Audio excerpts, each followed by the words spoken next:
Okay. Okay. அனைவருக்கும் டிஎன்ஏசிடியின் இனிய வணக்கங்கள். ஸோ இன்று நம்ம 7ஆம் வகுப்புல வேதியியல் பாடத்தை பார்க்க போறோம். 3 பருவ பாடத்தையும் ஒண்ணா தொகுத்து தான் நம்ம பார்க்குறோம். ஸோ முதல் பாடம் நம்மை சுற்றியுள்ள பருப்பொருட்கள்.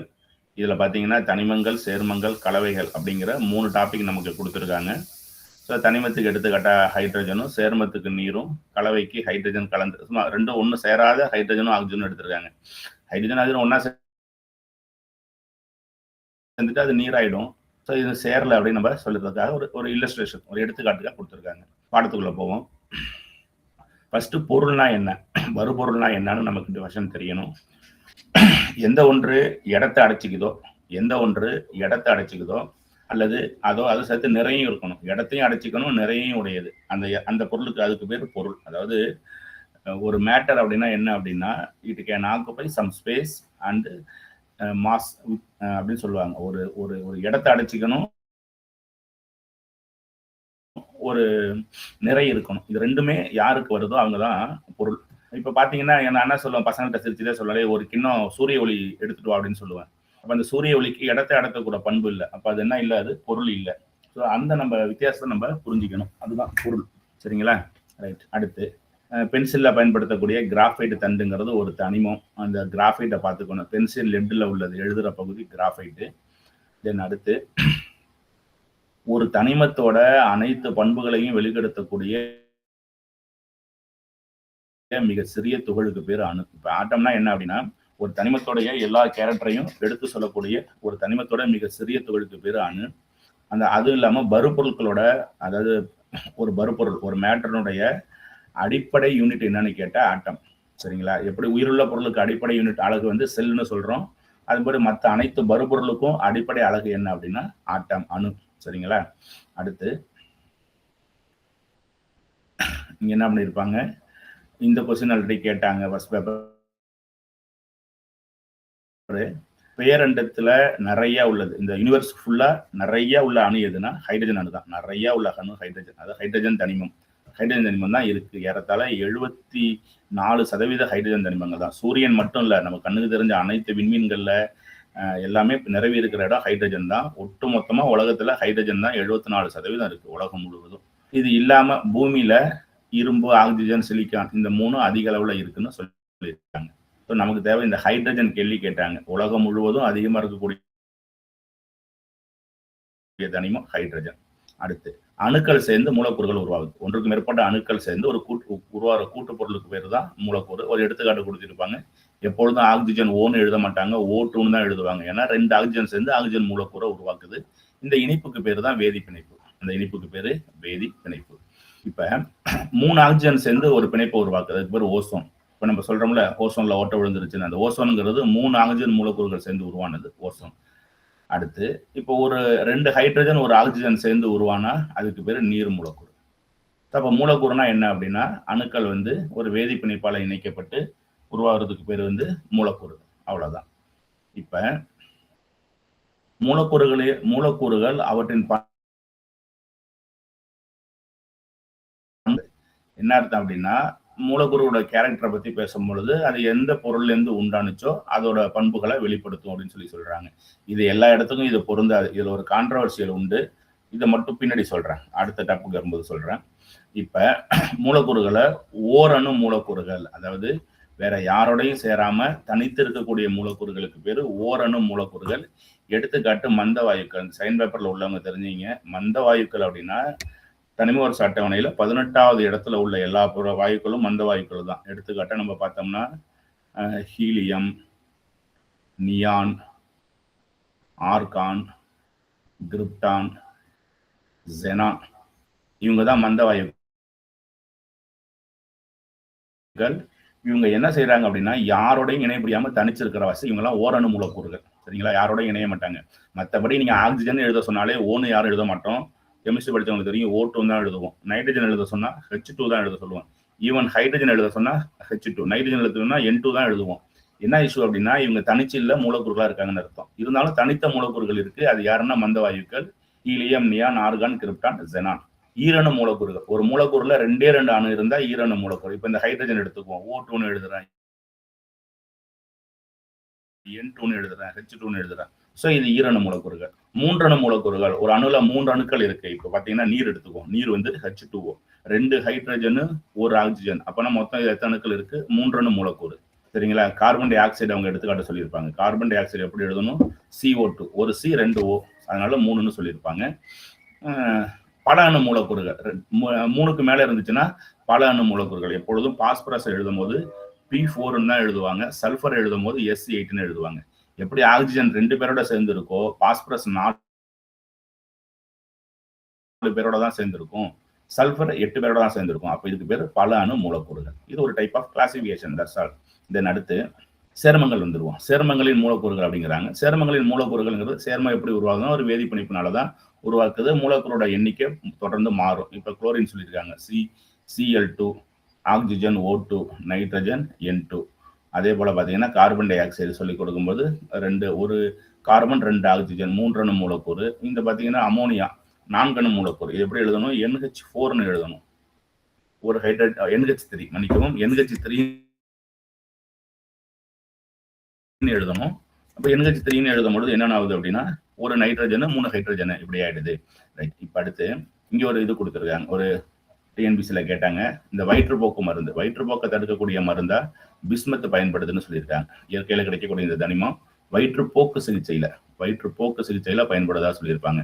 போன அந்த பயோகெமிஸ்ட்ரி நடத்தும் போது மேடம் வந்து அந்த ஆன்டி ஆக்சிடென்டா மெக்னீசியம் ஹைட்ராக்சைடு சொல்லியிருப்பாங்க. வயிற்றில் உள்ள அமிலங்களை நீக்கிறதுக்கு. இந்த இடத்துல வயிற்றுப்போக்கு சிகிச்சையா பிஸ்மத்தை பயன்படுது. ரொம்ப முக்கியம், நோட் பண்ணி வச்சுக்கிங்க. தென் அடுத்து தனிமங்கள் நம்ம சொல்றோம். பொதுவா பருப்பொருளை தூய பொருள் கலவைன்னு பிரிக்கலாம். தூய பொருள் வந்து தனிமங்கள் வந்துடும். தனிமங்களும் சேர்மங்களும் தூய பொருள். நம்ம தொடர்ந்து படிக்கிறது தான். இது வரைக்கும் 118 தனிமங்கள் கண்டுபிடிச்சிருக்காங்க. இந்த 94 இயற்கையில கிடைக்கிறது, 24 செயற்கையா நம்ம சோதனை சாலையில உருவாகிறது. ஸோ இந்த கவுண்ட் ஃபர்ஸ்ட் பேப்பர் உள்ளவங்க கோத்ரூ பண்ணீங்க. மொத்த தனிமங்கள் 118, 94 இயற்கை, 24 செயற்கையா ஆய்வகத்துல தயாரிக்கிறோம். பொதுவா தனிமங்களை ஒண்ணு உலோகம், அலோகம், உலோகப்போலி, மெட்டலு, நான்லைட்ஸ் அப்படின்னு சொல்லுவாங்க. மெட்டல், நான் மெட்டல், மெட்டலைட்ஸ்ன்னு சொல்லுவாங்க. இதுல பாருங்க ராபர்ட் பாயில். இந்த ராபர்ட் பாயில் தான் முதல்ல தனிமம்னா எலமெண்ட்ங்கிற வார்த்தையை இவர் பயன்படுத்துறாரு. ஸோ இதுக்கு வந்து பாயில் விதின்னு ஒன்று இருக்கும். இந்த பிசிக்ஸ்ல பாயில் விதி வரும். வாயுக்களை பத்தினது பிசிக்ஸ், கெமிஸ்ட்ரி எல்லாத்துலயுமே வரும் பாயில் விதி. இந்த பாயில் விதியை சொன்ன பாயில் தான் எலமெண்ட்ங்கிற வார்த்தையை பயன்படுத்தி தனிமங்களை வகைப்படுத்துறதுல முதலிடத்துல இருக்குல்ல. அடுத்து இப்போ உலோகம்னா என்ன, அலோகம்னா என்ன?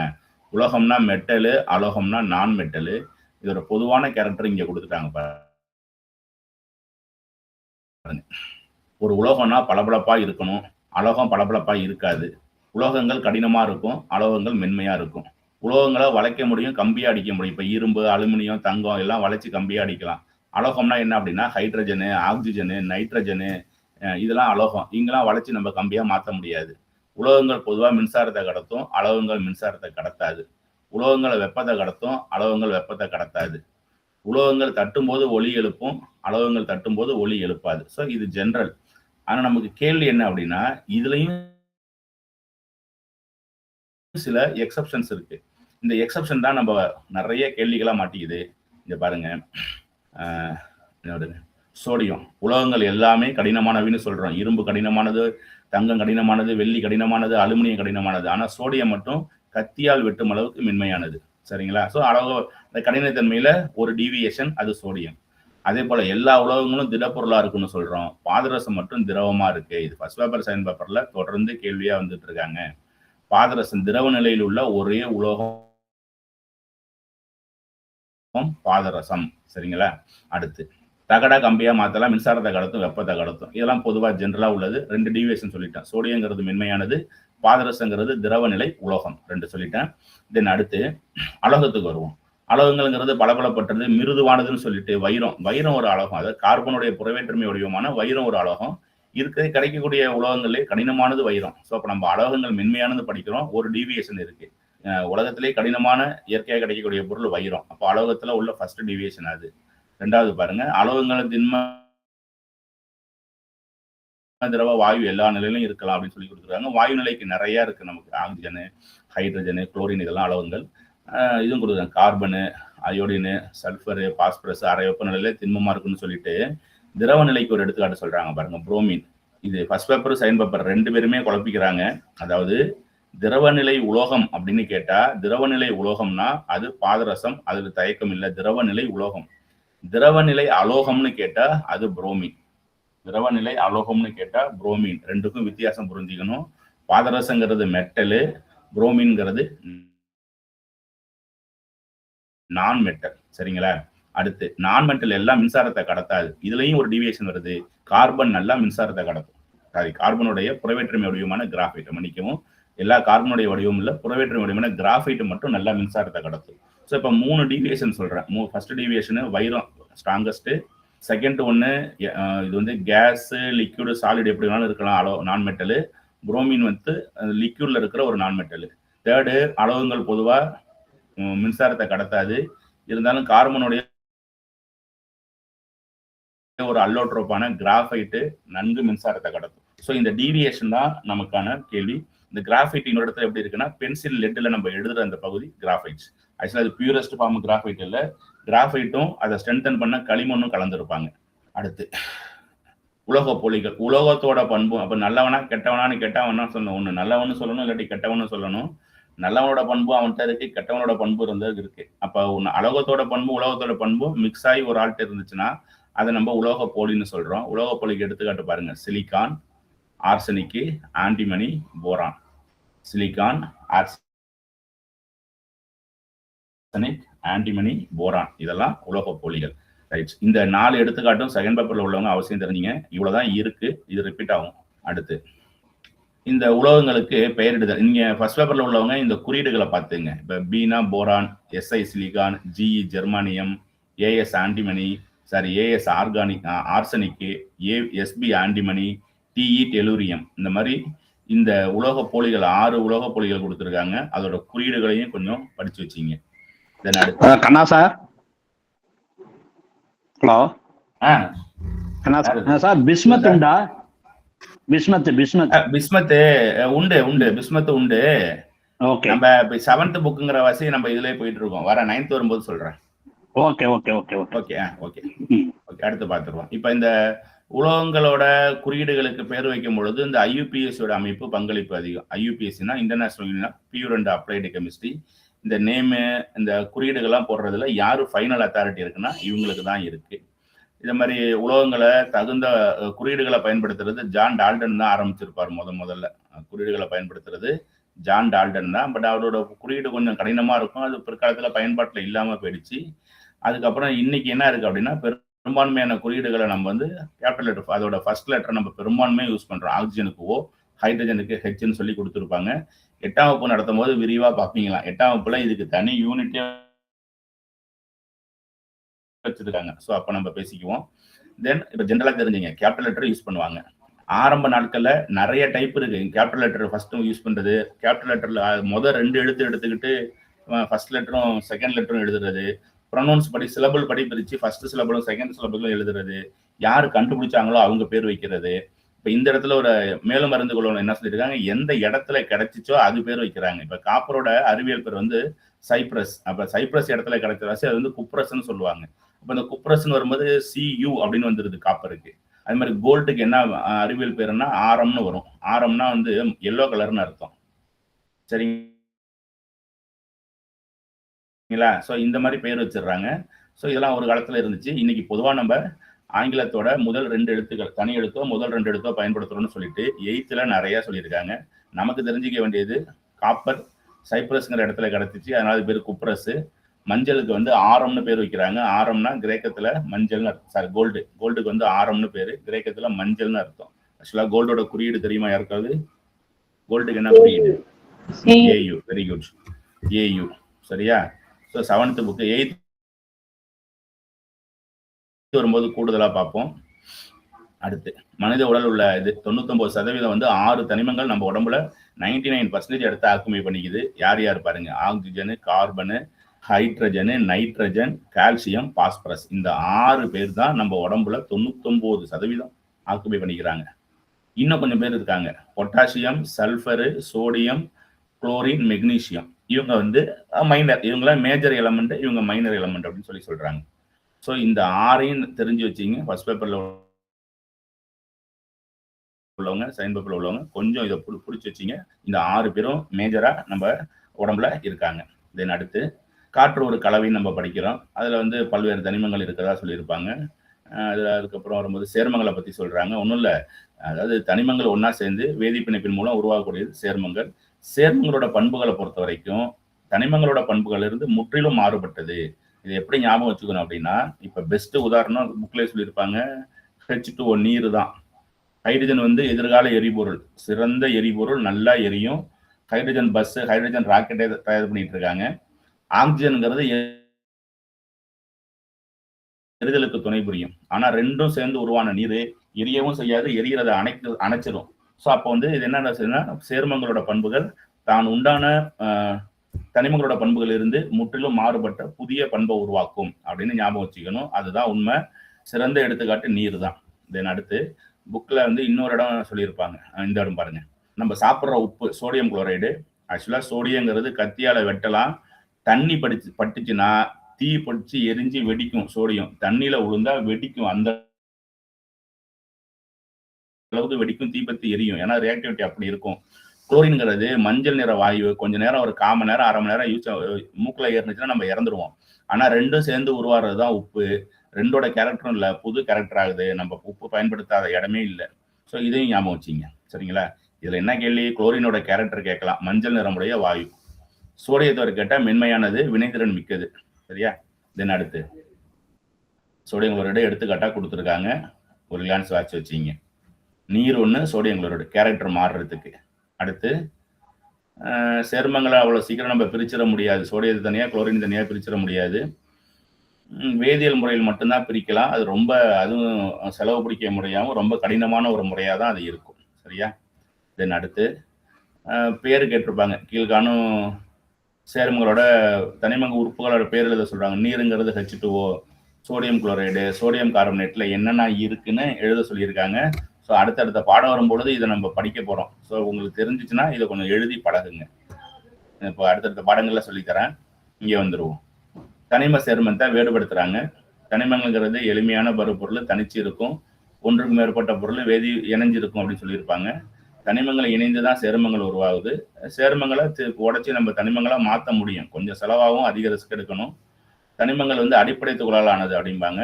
சேர்மங்கள் வந்து மூலக்கூறுகளால் ஆனது. அவ்வளவுதான். மூலக்கூறுகள் சேர்ந்த சேர்மம், அணுவினுடைய அடிப்படை துகள்கள் சேர்ந்த தனிமம். சரியா? அடுத்து வேதி வாய்ப்பாடை பத்தி சொல்லியிருப்பாங்க. இப்ப நீர் H2Oங்கிறது தண்ணி. ஏன் அப்படி எழுதுறோம் அப்படின்னா, 2 ஹைட்ரஜனும் ஒரு ஆக்சிஜனும் வேதி பிணைப்புல இணைப்பட்டு நீரா மாறுது அப்படிங்கிறத சொல்றதுக்காக H2O அப்படின்னு நம்ம எழுதியிருக்கோம். ஸோ அப்போ அந்த வேதி வாய்ப்பாடுங்கிறது ஒரு தனிம சேர்மத்தில் உள்ள அந்த என்னென்ன கலந்துருக்கு அப்படிங்கிறத நமக்கு சொல்றதுக்காக பயன்படுத்தக்கூடிய ஒன்று. அதுக்கப்புறம் பார்த்தீங்கன்னா பாருங்க, glucose C6H12O6, 6 carbon, 12 hydrogen, 6 oxygen இருக்கு அப்படின்னு சொல்லியிருப்பாங்க. நமக்கு என்ன சொல்லுது அப்படின்னா, எத்தனை அணுக்கள் அதுல சேர்ந்திருக்கு, எத்தனை தனிமங்கள் சேர்ந்திருக்கு அப்படிங்கிற எண்ணிக்கையை நமக்கு தரக்கூடிய ஒரு தரவா வேதி வாய்ப்பாடுகள் இருக்குன்னு சொல்றாங்க. இங்க நிறைய கொடுத்துட்டாங்க பாருங்க. நான் சொன்ன glucose C6H12O6, sodium chloride NaCl, ethanol C2H5OH, அது எத்தனால், மெத்தனால், சரி அமோனியாங்கிறது NH3 அமோனியா. இந்த மாதிரி ஒன்றுக்கும் அங்கங்க கொடுத்துருக்காங்க. ஜஸ்ட் ஒரு கோத்ரூ பண்ணி வச்சிங்க. அடுத்து வருவோம். முக்கியமான ஒரு ஏரியா அணுக்கட்டு எண். செகண்ட் பேப்பர்ல உள்ளவங்க பாத்துங்க, 10th புக்லயும் இது இருக்கு. இவங்க என்ன பண்ணிருக்காங்க அப்படின்னா, அணுக்கட்டு எண் யாரோ ஆன் பண்ணிருக்கீங்க, இங்க படிக்குது. கொஞ்சம் அன்மியூட் பண்ணீங்க, யாருன்னு தெரியல. உங்களுக்கு எக்கோ ஆகலையில? கேட்குற யாருக்கும் எக்கோ ஆகலையில? இல்ல சார். ஓகே பாருங்க, அணுக்கட்டு எண் என்ன அப்படின்னா, ஒரு சேர்மத்துல அல்லது தனிமத்துல எத்தனை அணுக்கள் இருக்கோ அது அணுக்கட்டு எண். இப்ப ஆக்சிஜன் எழுதுறோம்.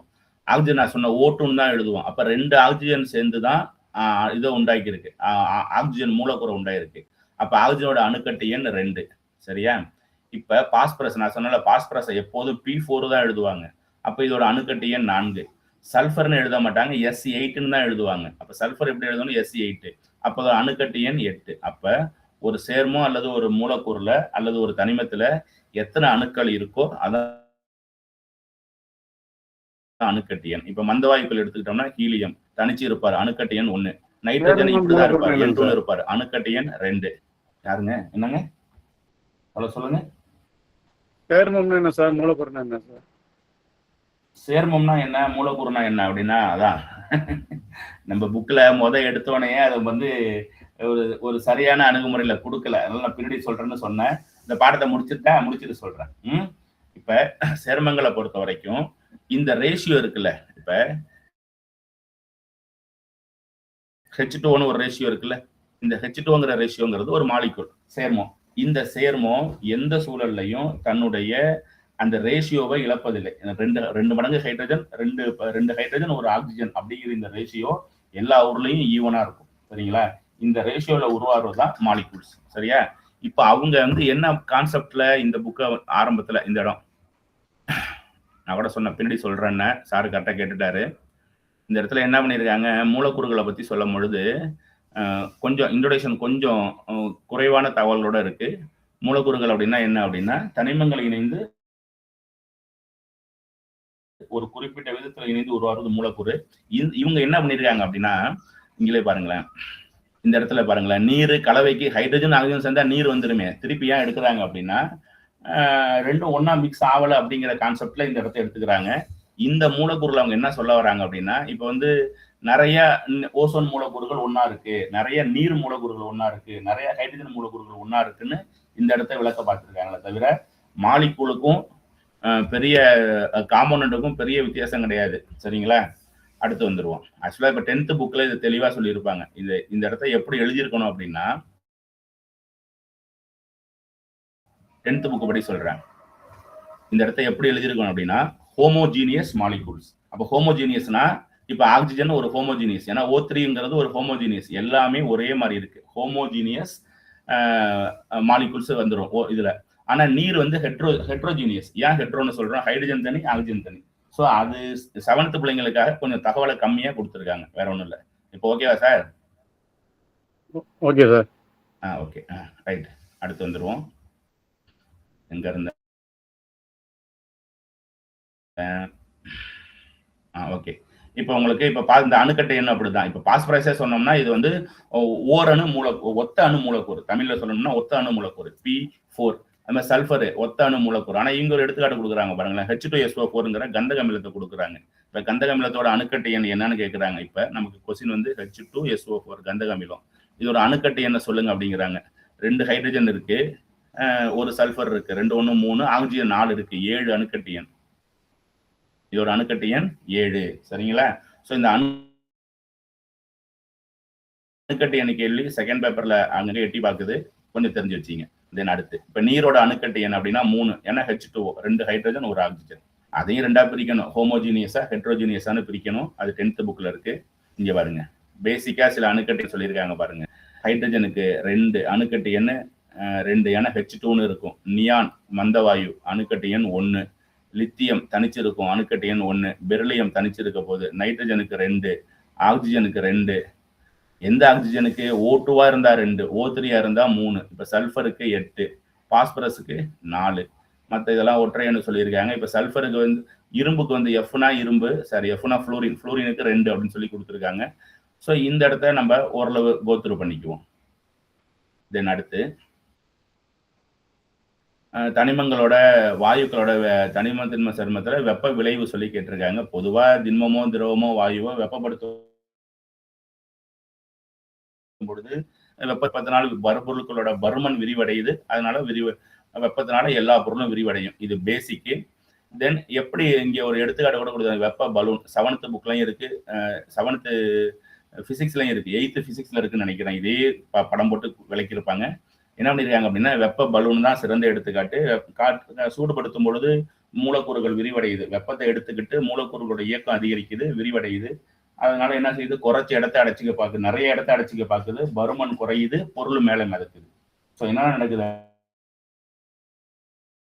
அப்படின்னா வெப்பப்படுத்தும் பொழுது மூலக்கூறுகள் சூடாகுது, இயக்க ஆற்றல் அதிகரிக்குது, குறைச்ச இடத்துல இருந்து நிறைய இடத்துக்கு விரிவடையுது. அப்போ அதோடைய அடர்த்தி குறையுது. அந்த பொருள் அந்த காற்று அப்படியே மேலே போக முயற்சி பண்ணுது. அடர்த்தி குறைந்த காற்று மேல் நோக்கி நகர முயற்சி பண்ணுது, பலூன் மிதக்குது அப்படிங்கிறது இந்த இடத்துல விளக்கி இருப்பாங்க. இது 9th 8th திருப்பி இதே படம் போட்டு விளக்கி வச்சிருப்பாங்க. தென் அடுத்து நம்ம என்ன தெரிஞ்சுக்கணும் அப்படின்னா, ஒரு திண்ம பொருள் வெப்பப்படுத்தும் போது திரவமா மாறுறதுக்கு காரணம் மூலக்கூறுகள்கிட்ட நெருக்கமா இருக்கக்கூடிய பிணைப்பு வெப்பத்தை எடுத்துக்கிட்டு என்ன செய்யுது அப்படின்னா இயக்க ஆற்றலை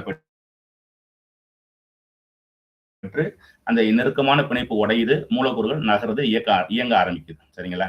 அடுத்து வெப்பப்படுத்தும் பொழுது நிறை மாற்றம் அடையாது. நிறையில மாற்றம் அடையாது. ஆவியா போகுது தண்ணி அப்படின்னா அந்த ஆவியும் பிடிச்சிட்டோம்னா நம்ம கொடுத்தது திருப்பி வந்துட போகுது. பனிக்கட்டி உருகுதல் ஒரு நிலை மாற்றத்துக்கு எடுத்துக்காட்டு. ஏன் நிலை மாற்றம் பனிக்கட்டி உருகுதல்னு சொல்றாங்க? பனிக்கட்டியா இருக்கும் பொழுது அது திண்ம நிலை, உருகுனா அது திரவ நிலை, அது நிலை மாற்றம்னு சொல்லியிருப்பாங்க. 0 டிகிரி செல்சியஸ்ல சூடுபடுத்தும் பொழுது தண்ணி பனிக்கட்டி உருகி தண்ணியா மாறிடுது, அது ஒரு நிலை மாற்றம். இது திண்மத்திலிருந்து திரவத்துக்கு மாறுறதா சொல்லியிருப்பாங்க. 100 டிகிரில தண்ணி கொதிச்சு ஆவியா போகுது. அப்போ கொதிக்கிறதுக்கு முன்னாடி வரைக்கும் அது திரவம், கொதிச்சு ஆவியா போறது வாயு, அது ஒரு நிலை மாற்றம் அப்படின்னு சொல்லியிருப்பாங்க. சரிங்களா? ஸோ இந்த ஃபர்ஸ்ட் லெசன் ஏதாவது டவுட் இருக்கா? டவுட் இருந்தா கேளுங்க, இல்லாட்டி தம்ஸ் அப் சைன் போடுங்க. அடுத்தது லெசனுக்கு போயிடுவோம்.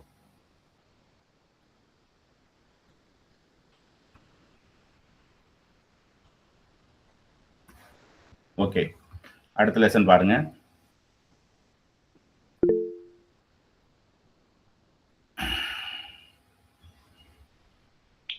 கண்ணாஜி, இந்த ஒன்னோட கொஞ்சம் டிஸ்கஸ் பண்ணிடலாமா? இல்ல நீங்க கொஞ்சம் நீங்க தனியா ட்ரை பண்ணி பாருங்களேன், என்ன இஷ்யூ வருது அதுல ஒன்னோடல. இல்ல அது கொஞ்சம் இருந்தா ஒரு ரீகால் பண்ண மாதிரி இருக்குமே அப்படிங்கிறது. வேற ஒண்ணும் இல்ல. இல்ல உங்களுக்கு என்ன பிரச்சனை வருது சௌமியநாராயணன்? அதான் நீங்க பிரச்சனை என்ன பிரச்சனை வருதுங்கிற நீங்க ஆன்சர் பண்ணும்போது நீங்க ட்ரை பண்ணும்போது உங்களுக்கு என்ன பிரச்சனை வருதுங்கிற கொஸ்டின். நான் சில இது கொஞ்சம் டவுட்டா இருக்கு, அதுக்காக கேட்கறேன், வேற ஒன்றும் இல்லை. இல்லை நமக்கு டூ மச் டைம் ஆகும். நீங்க இப்போ இதை நான் டிஸ்கஸ் பண்ணேன்னா இப்போ ஒரு 1.5 மணி நேரத்துல முடிப்போம். டிஸ்கஸ் பண்ணா ஒரு 4 மணி நேரம் ஆகும். ஓகே ஓகே, சரி செய்யலாம். சரி, ரைட்டு, கண்டினியூ பண்ணுங்க. Okay okay Soumyanarayanan. ஓகே, அடுத்து போவோம்.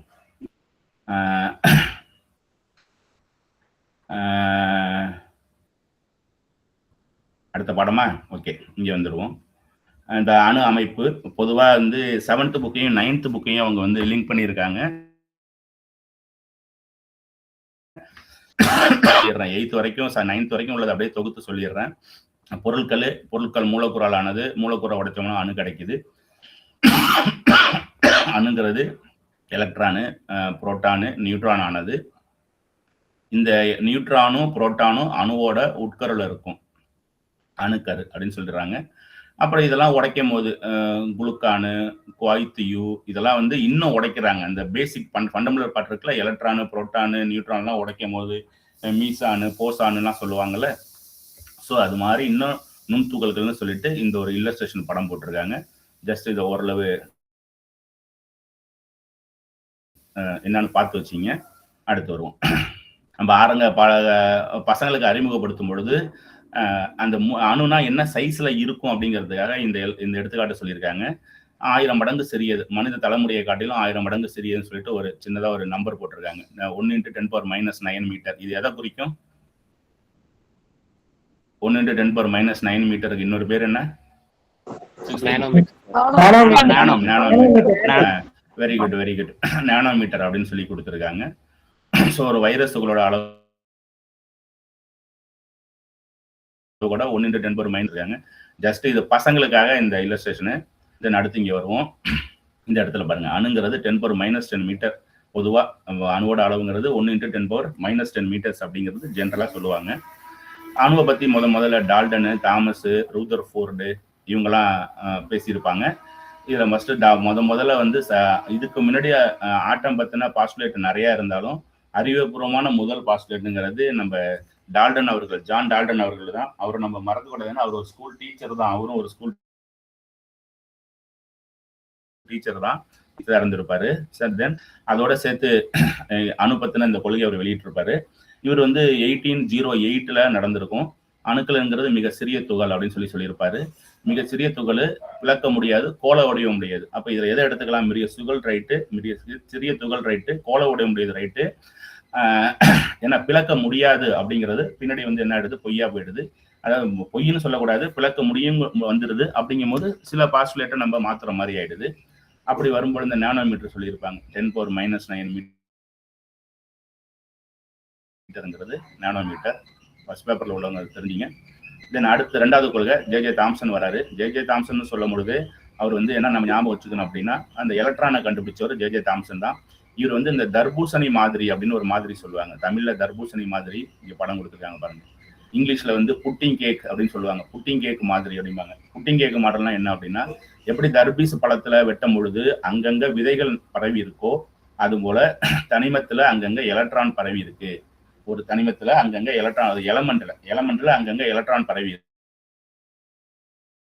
இருக்கு. அந்த சார்ஜ் இருக்குன்னு சொல்லி எலமெண்ட்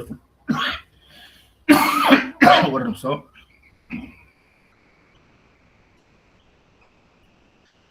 எலமெண்ட் ஃபுல்லா பாசிட்டிவ் சார்ஜ் இருக்கிறதாவும், எப்படி தர்பீஸ்ல அங்கங்க விதைகள் அப்படியே ஸ்டாட்டிக்கா நிக்குதோ அது போல நெகட்டிவ் சார்ஜ் அங்கங்க நிக்கிறதாவும் சொல்லியிருப்பாரு. இதுதான் ஜே தாம்சனுடைய புட்டிங் கேக் மாதிரி. இந்த புட்டிங் கேக்குன்னா ஒரு கேக் வரும்ல, இந்த நிறைய ஃப்ரூட்ஸ் எல்லாம் போட்டு இருக்கும்ல, அந்த புட்டிங் கேக்கு அது போல இருக்குன்னு இந்த ஒரு பாஸ்டுலேட் கொடுக்குறாரு ஜே தாம்சன். பட் ஜே தாம்சன்னா நம்ம எதை ஞாபகம் வச்சுக்கணும்? அவருடைய எலக்ட்ரான் கண்டுபிடிப்பை ஞாபகம் வச்சுக்கணும். இவரு சொன்னதுல எது கரெக்ட் அப்படின்னா, எத்தனை எதிர்மின் சுமை அணுக்கள் உள்ள இருக்கோ அத்தனை நேர்மின் சுமையும் இருக்கும். அதனாலதான் எந்தவித அணு வந்து ஷாக் அடிக்காம இருக்கு, அதாவது மின் சுமை இல்லாம இருக்கிறதுக்கு காரணம் எத்தனை எதிர்மின் சுமையோ அத்தனை நேர்மின் சுமையும் இருக்குன்னு தான் சொல்லுவார். ஆனா ஒரு காலத்துல வந்து நேர்மின் சுமை இருக்குங்கிறத கண்டுபிடிக்கிறதுக்கு சோதனைகள் செய்யப்படலை. ஸோ இதை பயன்படுத்தி இதுக்காக 1906 இவருக்கு நோபல் பிரைஸ் கொடுத்துட்டாங்க. சரி, என்ன செய்யறாரு? 9th புக்ல விளக்கி இருப்பாங்க. ஒரு சின்னதா ஒரு இது எடுத்துக்குவாங்க, ஒரு மெல்லிய தங்க தகடு, ரொம்ப மைனூட்டு. 9th புக்ல இந்த தகடோடைய டைமென்ஷன் சொல்லியிருப்பாங்க. அது அவசியம் தெரிஞ்சுக்கணும். ஒரு கொஸ்டின் பேப்பர்ல அடி கேட்டாங்க. இந்த மெல்லிய தங்க தகடு மேல ஆல்பா ரேஸை அட்டாச் பண்றாரு. ஆக்சுவலா இந்த என்ன செய்யணும், எப்படி போட்டிருப்பாங்கன்னா, இப்படி போட்டு ஆல்பா ரேஸ் இங்கேருந்து வர மாதிரி காட்டியிருப்பாங்க. இப்போ இந்த ஆல்பா ரேஸுங்கிறது ஆக்சுவலா ஹீலியம் தான். ஹீலியம்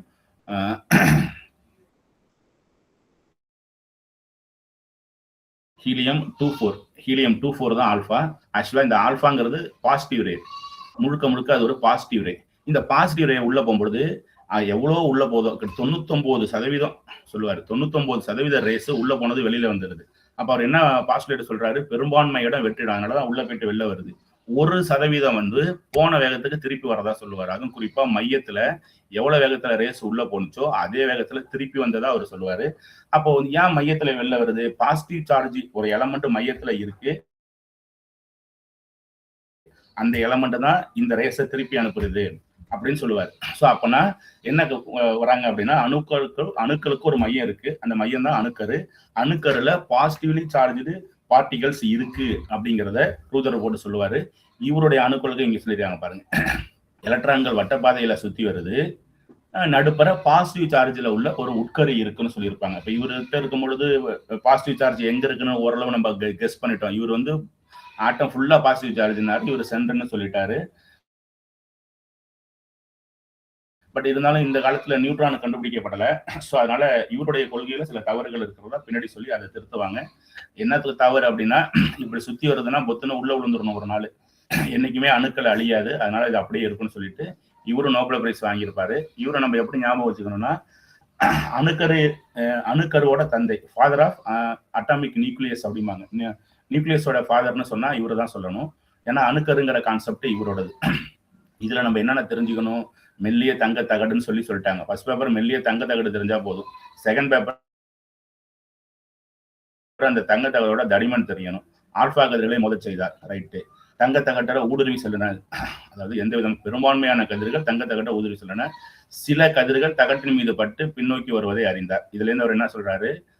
பெரும்பான்மையோட வெற்றிடம், நேர் மின்னோட்டம் ரொம்ப கம்மியா இருக்கு, அங்க போன தங்க தகடு மட்டும் வெளியில வந்துருச்சு. ஓகேவா? அடுத்து இங்க வந்துருவோம். இதுக்கு அவருக்கு நோபல் பிரைஸ் கொடுப்பாங்க. சரியா? அடுத்து இவரோட பாஸ்டுலேட் நம்ம சொல்லிட்டோம்.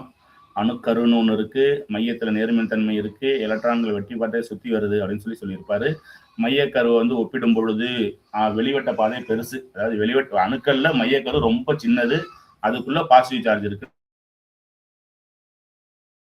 சொல்லியிருப்பார். தென் அடுத்து அணுவோட அடிப்படை துகள்களை பத்தி சொல்லியிருப்பாங்க. எலக்ட்ரான், புரோட்டான், நியூட்ரான், இதுதான் அணுவோட அடிப்படை துகள்கள். ஃபண்டமெண்டல் பார்ட்டிகல்ஸ்ன்னு சொன்னா எலக்ட்ரான், புரோட்டான், நியூட்ரான். இங்க ஒரு சார்ட் கொடுத்துருக்காங்க பாருங்க. ஒரு செகண்ட் பேப்பர் கொஸ்டின்ல இந்த வேல்யூ கேட்டிருந்தாங்க. நான் கூட எங்கேருந்து எடுத்துட்டாங்க அப்படின்னு பார்த்தேன். டைரக்டா இந்த கொஸ்டின் அப்படியே கேட்டிருந்தாங்க. அதாவது புரோட்டானோடைய நிறை என்னன்னு 1.67 1.6726 × 10⁻27 கிட்டத்தட்ட அதுவும் நியூட்ரானோட எடையும் கிட்டத்தட்ட சமம். அப்போ ஒரு அணுவுல எடை மிக்கது புரோட்டானும் நியூட்ரானும். எலக்ட்ரான் என்ன செய்யறாங்க, எடை புறக்கணிக்கத்தக்கது அப்படின்னு சொல்லிடுறாங்க. ஸோ இந்த வெயிட்டை ஒரு கேள்வியா கேட்டிருக்காங்க. கொஞ்சம் அந்த வெயிட்டை பார்த்துங்க. வெயிட்டோட வேல்யூவை செகண்ட் பேப்பர்ல உள்ளவங்க மெமரி பண்ணிங்க. ஃபர்ஸ்ட் பேப்பரை பொறுத்த வரைக்கும் மின்சுமை தெரியணும். புரோட்டானோட மின்சுமை புரோட்டான் பாசிட்டிவ், நான் இப்படி சொல்லுவேன். புரோட்டான் பி பாசிட்டிவ், எலக்ட்ரான் அப்படின்னா நெகட்டிவ், நியூட்ரான் 0 இப்படி ஞாபகம் வச்சுக்கலாம். புரோட்டானை கண்டுபிடிச்சவர் கோல்ட்ஸ்டீனு, எலக்ட்ரானை கண்டுபிடிச்சது ஜே தாம்சனு, நியூட்ரானை கண்டுபிடிச்சது சாட்விக். சரியா? இதோட குறியீடு proton P+, electron E-, neutron N0 அப்படின்னு போடணும். இப்போ அடுத்து இந்த நியூட்ரான் கண்டுபிடிப்பு தான் சுவாரஸ்யமானது. மற்ற ரெண்டுமே என்ன செஞ்சிருப்பாங்க, புரோட்டானும் எலக்ட்ரானும் 8th புக்ல விளக்கியிருப்பாங்க. புரோட்டானும் எலக்ட்ரானும் அந்த கேத்தோட ரே டியூப் CRT டியூப்பாங்க. கேத்தோட ரே டியூப்னா என்னன்னா, நம்ம பழைய டிவி தான், பழைய டூம் டிவி ஒன்று வச்சிருப்போம்ல, ஃப்ரண்ட்ல பெருசா இருக்கும்ல, அந்த டிவி தான் கேத்தோட ரே டியூப் தான், அந்த டிவி தான். அதுல ஒரு மாடிஃபை பண்ணி தான் ஜே தாம்சன் வந்து எலக்ட்ரானை கண்டுபிடிப்பாரு. அதுல இன்னொரு வகையான மாடிஃபை பண்ணி தான் புரோட்டானை கண்டுபிடிப்பாங்க. ஆனா நியூட்ரானை கண்டுபிடிக்கிற சாட்விக் மட்டும் இதை செய்ய மாட்டாரு. அணுக்கரு இணைவு வினை, பிளவு வினையை யூஸ் பண்ணி நியூட்ரானை கண்டுபிடிப்பாரு. ஸோ அந்த பேசிக் கான்செப்டே ரெண்டுக்கும் மாறும். அதே சமயம் உலகத்துல எல்லா அணுக்கள்லையுமே நியூட்ரான் இருக்கு. ஒன்னே ஒண்ணுதான், ஹைட்ரஜனை பொறுத்த வரைக்கும் இருக்கும். அதுல புரோட்டியம்ங்கிற ஒரு ஐசோடோப்ல மட்டும் நியூட்ரான் இல்லை. இது ரொம்ப முக்கியம். நியூட்ரான் இல்லாத ஒரே எலமெண்ட் ஹைட்ரஜனும் இருந்துச்சுன்னா ஆப்ஷன்ல போடுங்க. அந்த ஹைட்ரஜனையும் உடச்சி கொடுத்துருந்தா புரோட்டியம்ங்கிற ஒரு ஐசோடோப்பை போடணும். ஸோ கேள்வி புரிஞ்சுக்கணும், ஹைட்ரஜன்ல நியூட்ரான் இருக்கானா இருக்கு, அதோட ஒரு ஐசோடோப்ல நியூட்ரான் இல்லை, அந்த ஐசோடோப்போட போடு புரோட்டியம். சரியா? ஸோ அந்த கேள்வி என்ன போயிருக்கோ அது தகுந்த மாதிரி நம்ம ஆன்சர் பண்ணணும். இந்த புரோட்டியம்ங்கிற வார்த்தையை ஞாபகம் வச்சுங்க. புரோட்டியம், டியூட்ரியம், டிரிட்டியம்னு 3 ஐசோடோப் இருக்கு. அந்த 3 ஐசோடோப்ல புரோட்டியத்துக்கு மட்டும் என்ன இல்லை அப்படின்னா நியூட்ரான் இல்லை. தென் அடுத்து எலக்ட்ரான்கள் பார்ப்போம். எதிர் மின்னோட்டம் பெற்ற துகள் எலக்ட்ரான்.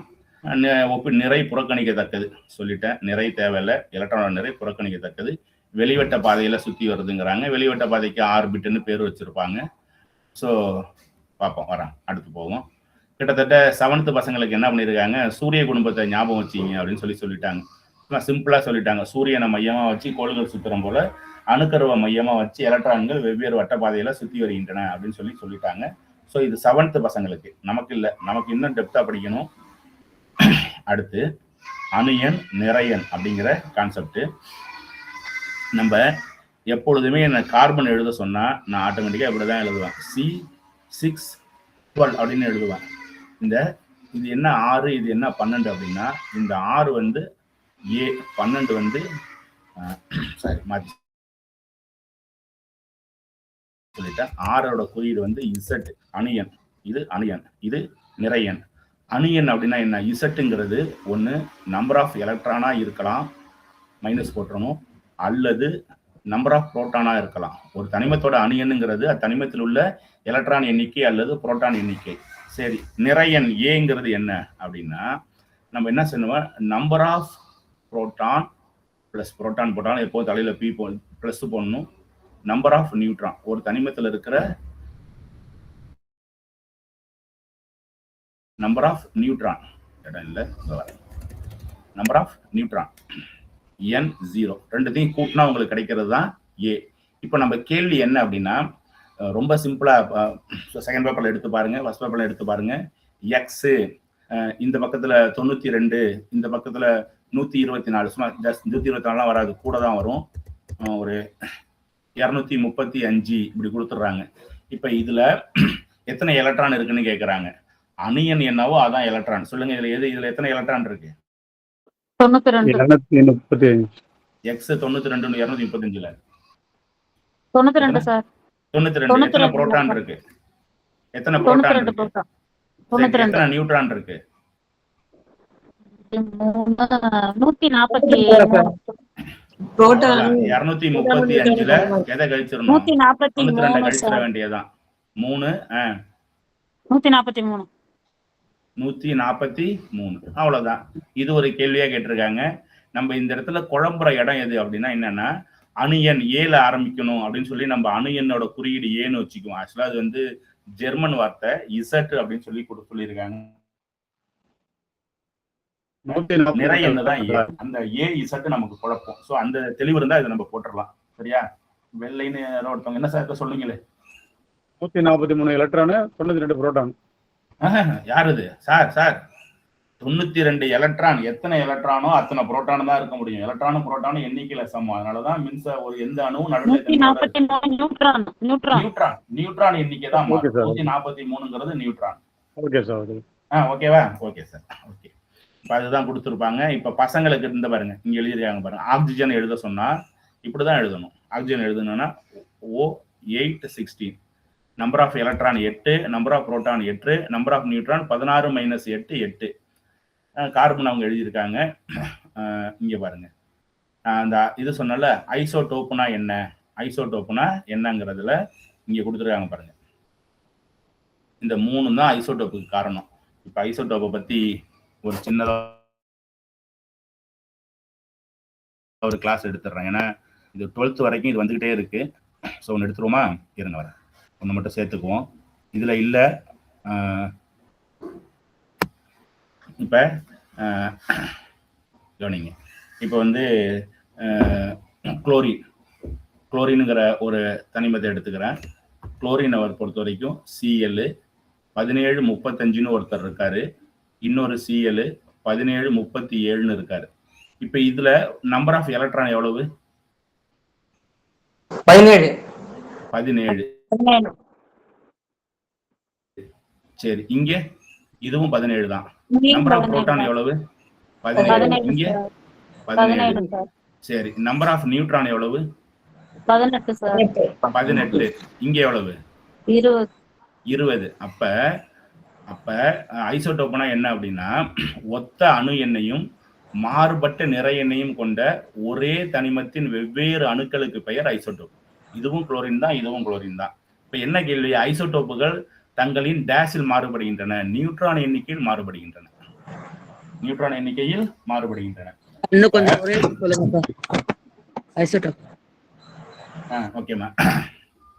இன்னொரு எடுத்துக்காட்டு போட்டேன். Carbon C 612, carbon 614. இப்ப இதுல நம்பர் ஆஃப் எலக்ட்ரான் எவ்வளவு? யார் சொல்லுங்க. 6. இந்த பக்கம் 6. இப்ப நம்பர் ஆஃப் புரோட்டான் எவ்வளவு? 6. இந்த பக்கம் 6. நம்பர் ஆஃப் நியூட்ரான் எவ்வளவு? 6. இந்த பக்கம் 8. இப்ப இதுவும் கார்பன் தான், இதுவும் கார்பன் தான். ஆனா எதுல மாறுது? நியூட்ரான் எண்ணிக்கையில மாறுது. அப்ப ஐசோடோப்போட டெஃபினேஷன் வரும் பொழுது ஒத்த அணு எண்ணையும் மாறுபட்ட நிறை எண்ணையும் கொண்ட ஒரே தனிமத்தின் வெவ்வேறு துகள்களுக்கு ஐசோடோப்னு பேரு.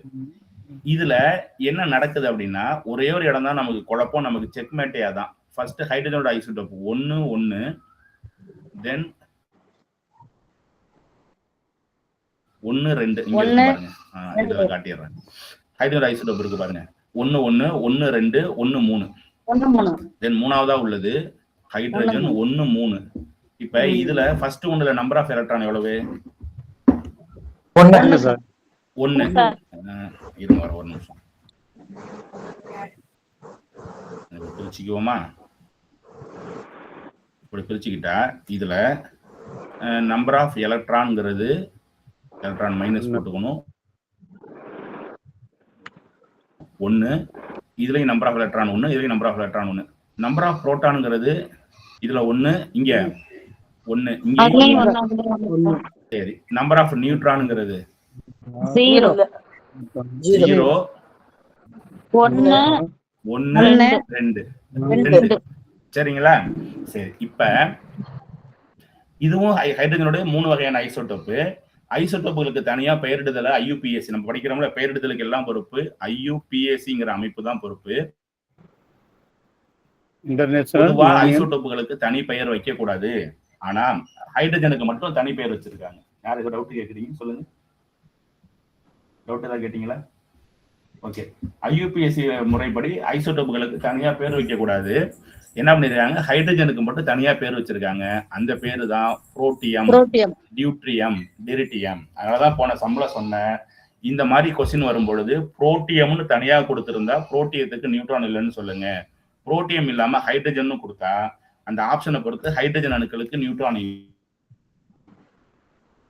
இல்லை அப்படின்னு நம்ம சொல்லணும். சரி, இது ஐசோடோப். இப்ப அதுக்கு நேர் ஆப்போசிட் ஐசோபார். ஐசோபார்னா இது கால்சியம் ஒரு 1840 அப்படின்னு ஒண்ணு இருக்கும். இன்னொன்னு வந்து ஆர்கான் கால்சியம் 2040, ஆர்கான் 1840. அணியன் மாறினாலே இது வேற தனிமோ இது வேற தனிமோ. ஆனா நிறையன் மட்டும் ரெண்டும் ஒன்னா இருக்கு. அப்ப இத டெஃபினேஷன் என்ன அப்படின்னா, அணியன் மாறிட்டாலே வெவ்வேறு தனிமங்கள் அவற்றின் நிறையனில் ஒத்து இருந்தா அது ஐசோபார். அவ்வளவுதான். இது வேற எலமெண்ட், அது வேற எலமெண்ட். ஒரு எலமெண்டோட பேசிக் அதோட அட்டாமிக் நம்பர் தான். அட்டாமிக் நம்பர் மாறிட்டாலே வெவ்வேறு எலமெண்ட் தான். இங்கெல்லாம் அட்டாமிக் நம்பர் மாறவே இல்லை. இதுவும் ஒண்ணு இதுவும் ஒண்ணு. அதான் நம்ம என்ன சொல்றோம், எல்லாமே ஹைட்ரஜன் சொல்றோம். இங்க அட்டாமிக் நம்பரே மாறிடுச்சு. வெவ்வேறு எலமெண்ட் அதோட தலையில உள்ள நிறையன் மட்டும் ஒன்னா இருக்கிற வாசி அது ஐசோபார்னு சொல்றோம். இங்க கொடுத்துருக்காங்க பாருங்க, கால்சியம், ஆர்கான். ஸோ இந்த எடுத்துக்காட்டை ஃபர்ஸ்ட் பேப்பர்ல உள்ளவங்க தெளிவா தெரிஞ்சுங்க. இதுல உள்ள டிஃபரன்ஸை செகண்ட் பேப்பர்ல உள்ளவங்க புரிஞ்சுங்க. ஓகே, தென் போலாமா அடுத்து? இந்த நைட் நோ சோடியம் கொடுத்துருக்காங்க பாருங்க. இந்த பாருங்க, இது ஒரு எடுத்துக்காட்டு. சோடியத்தோட அணியன் 11. அப்பனா புரோட்டான் எண்ணிக்கை எவ்வளவு? 11. நியூட்ரான் நமக்கு தெரியாது. நம்ம நிறையன் தெரிஞ்சா நம்ம கண்டுபிடிச்சு நியூட்ரானை போட்டுடலாம். சரியா? இது பசங்களுக்காக பிராக்டிஸ்க்காக கொடுத்துருக்காங்க. நிறையனை கண்டுபிடிக்கிறதுக்கு புரோட்டானும் நியூட்ரானும் கொடுத்துட்டா ரெண்டுத்தையும் கூட்டினா நிறையன் வந்துடும். சரி, இதுல இருந்து உங்களுக்கு கேட்கிறேன், சோடியத்தோட எலக்ட்ரான் எண்ணிக்கை எவ்வளவு? 11 சார். 11 சொல்றோம். Atomic number sir. ஈக்குவல். சரியா? Okay okay. இங்க கொடுத்துறாங்க பாருங்க. நான் சொன்ன அதே கணக்கை இவங்க போட்டிருக்காங்க பாருங்க. இந்த போரான் எடுத்துங்க. இந்த போரான் எடுத்துங்க. நம்பர் ஆஃப் புரோட்டான் எவ்வளவு? 5 sir. 5. Number of electron 5 sir. 5 sir. Number of neutron 6 sir. 6. அவ்வளவுதானே? Concept ready. 6 அவ்வளவுதான். 11 - 5 6. ஓகேவா? புரியும் நினைக்கிறேன். அடுத்த கான்செப்ட் போவா? ஓகேப்பா. புக்கை நீங்க வாசிக்கணும். நோட்ஸுக்காக வெயிட் பண்ணக்கூடாது. நோட்ஸ் ஒரு விஷயம் இல்லை. புக்கை வாசிங்கனாலே உங்களுக்கு கிடைச்சிடும். இந்த 20 எலமெண்ட்டுக்கும் அவங்க கொடுத்துருக்காங்க பாருங்க. இப்ப வந்து இன்னும் கொஞ்சம் பெருசு என்ன பண்ணிக்கிறேன். இப்போ குளோரின், இப்போ சல்ஃபர் எடுத்துக்குவோம். அணுயன் 16, நிறையன் 32, புரோட்டான் 16, நியூட்ரான் 16, எலக்ட்ரான் 16ன்னு ஒண்ணுக்காக கொடுத்துருக்காங்க. நமக்கு அணியன் நிறையன் கிடைச்சிச்சுன்னா மற்ற நம்ம ஈஸியா சொல்லிட போறோம். ஓகேங்களா? தென் அடுத்து இணைதிறன். இங்க கொடுத்துருக்காங்க, எலக்ட்ரான்கள் எதிர்மின் சுமை கொண்டன, புரோட்டான்கள் நேர்மின் சுமை கொண்டன. ரெண்டுக்கும் ஒரு ஈர்ப்பு விசை இருக்கும். அந்த ஈர்ப்பு விசையில இருந்து ஒண்ணு தப்பிக்க பாக்குது. அதனால அது என்ன செய்யுது அப்படின்னா வட்டப்பாதையில சுத்தி வருது. அந்த வட்டப்பாதையை சுத்தி வருது. அதுதான் நம்ம ஒரு பிணைப்புன்னு சொல்றோம். அதை தப்பிக்க ஒண்ணு இன்னொன்னு பிடிச்சி இழுக்கும். அதுல இருந்து ஒண்ணு இன்னொன்னு தப்பிக்கிறதுக்கு சுத்தி வருது. அந்த சுத்தி வர்றதான் நம்ம வட்டப்பாதைன்னு சொல்றோம். ஓகேவா? ரைட். இப்ப இணைதிறன் அப்படின்னு அடுத்த கான்செப்ட் வந்துடும். வேலன்சின்னு சொல்ல போறோம். இணையக்கூடிய திறன் இணைதிறன். நம்ம சில யூனிட் நம்ம வச்சுக்கணும். இப்ப என்ன சொல்றாங்க, ஹைட்ரஜனுக்கு இணைதிறன் 1. இப்ப நீருங்கிறது H2O. இப்ப வந்து மீத்தேன்ங்கிறது CH4. அப்ப கார்பன் வந்து 4 ஹைட்ரஜனோட இணைஞ்சிருக்கு இந்த இடத்துல CH4ல. அப்பனா ஹைட்ரஜன் இணைதிறன் 1. அப்ப கார்பன் இணைதிறன் 4. இங்க பாருங்க, ஆக்சிஜன் 2 ஹைட்ரஜனோட இணைஞ்சிருக்கு. அப்ப ஆக்சிஜனோட இணைதிறன் எத்தனை?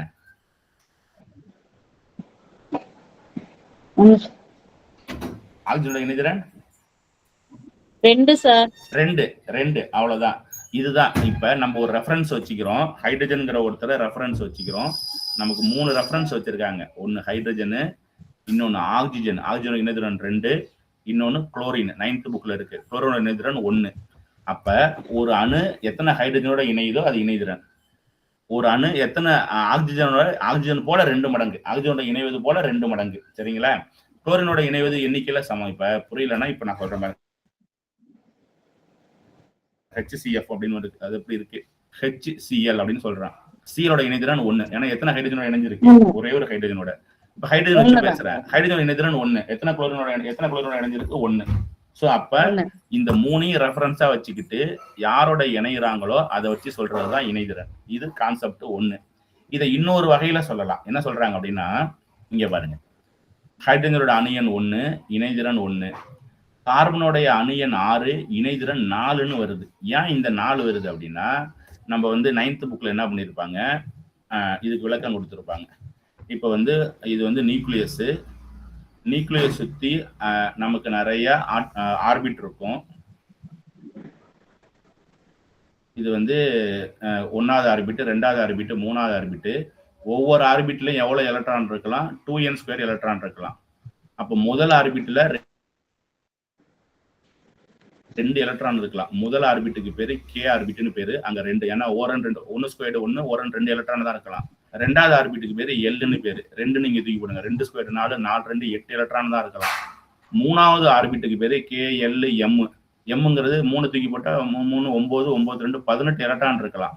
அப்ப இப்ப கார்பன் நம்ம எடுத்துக்கிறோம். கார்பனோட அணு எண் 6, நிறை எண் 12. இப்ப கார்பன் வரைய சொன்னா உள்ள நியூக்ளியஸ் போட்டுட்டு முதல் வட்டம், 2வது வட்டம், ஏன்னா 2 எலக்ட்ரான் தான், 2 இடத்துல தான் இந்த 6 நிரப்ப முடியும். முதல் கூட்டுல 2, அடுத்த கூட்டுல 4. இப்ப முதல் கூட்டுல 2 போட்டுட்டேன், அடுத்த கூட்டுல 4, 1 2 3 4 எடுத்து போட்டுட்டேன். இப்ப 2வது கூட்டு முழுமையடைகிறதுக்கு இன்னும் அதுக்கு எவ்வளவு தேவை, 4 தேவை. சோ அப்ப இணைதிறன் இன்னும் 4 பேர் அவர் இணைச்சிக்குவார்னு இருக்கும். இதான் கான்செப்ட். 2வது கூட்டை ஃபில் பண்றதுக்கு. சரிங்களா? இன்னொரு கான்செப்ட் இருக்கு. முதல் கூட்டுல 2 பேரை ஃபில் பண்ண முயற்சி பண்ணணும், 2வது கூட்டுல 8, 3வது கூட்டுல 8. இதை மட்டும் மனசுல வச்சு, இதுக்கு மேல போக வேண்டாம்.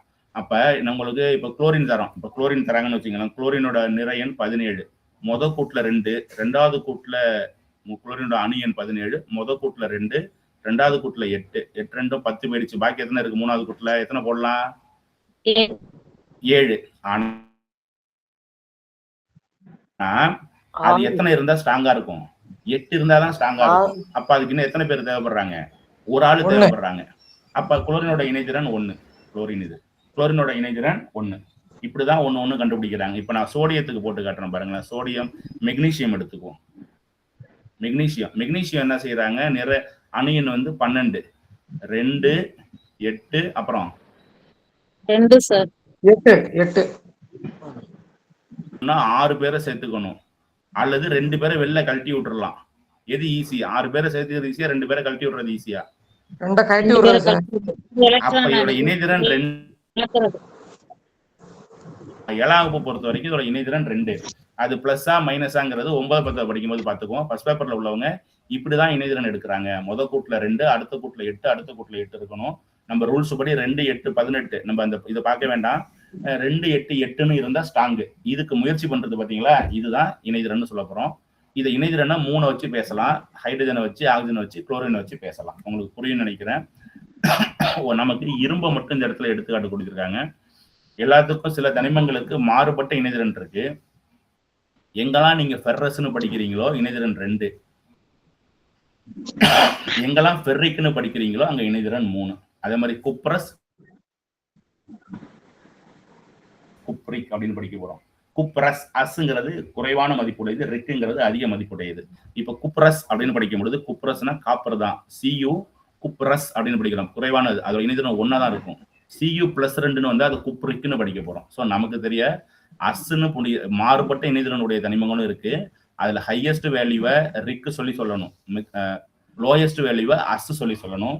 நம்ம புக்ல உதாரணமா இரும்பு கொடுத்துருக்காங்க. இரும்பு ஆக்சைடு, ஃபெர்ரஸ் ஆக்சைடுனா இணைதிறன் 2, ஃபெர்ரிக் ஆனா இணைதிறன் 3. என்னமா இணைதிறன் 3. தெளிவா இருக்கீங்களா?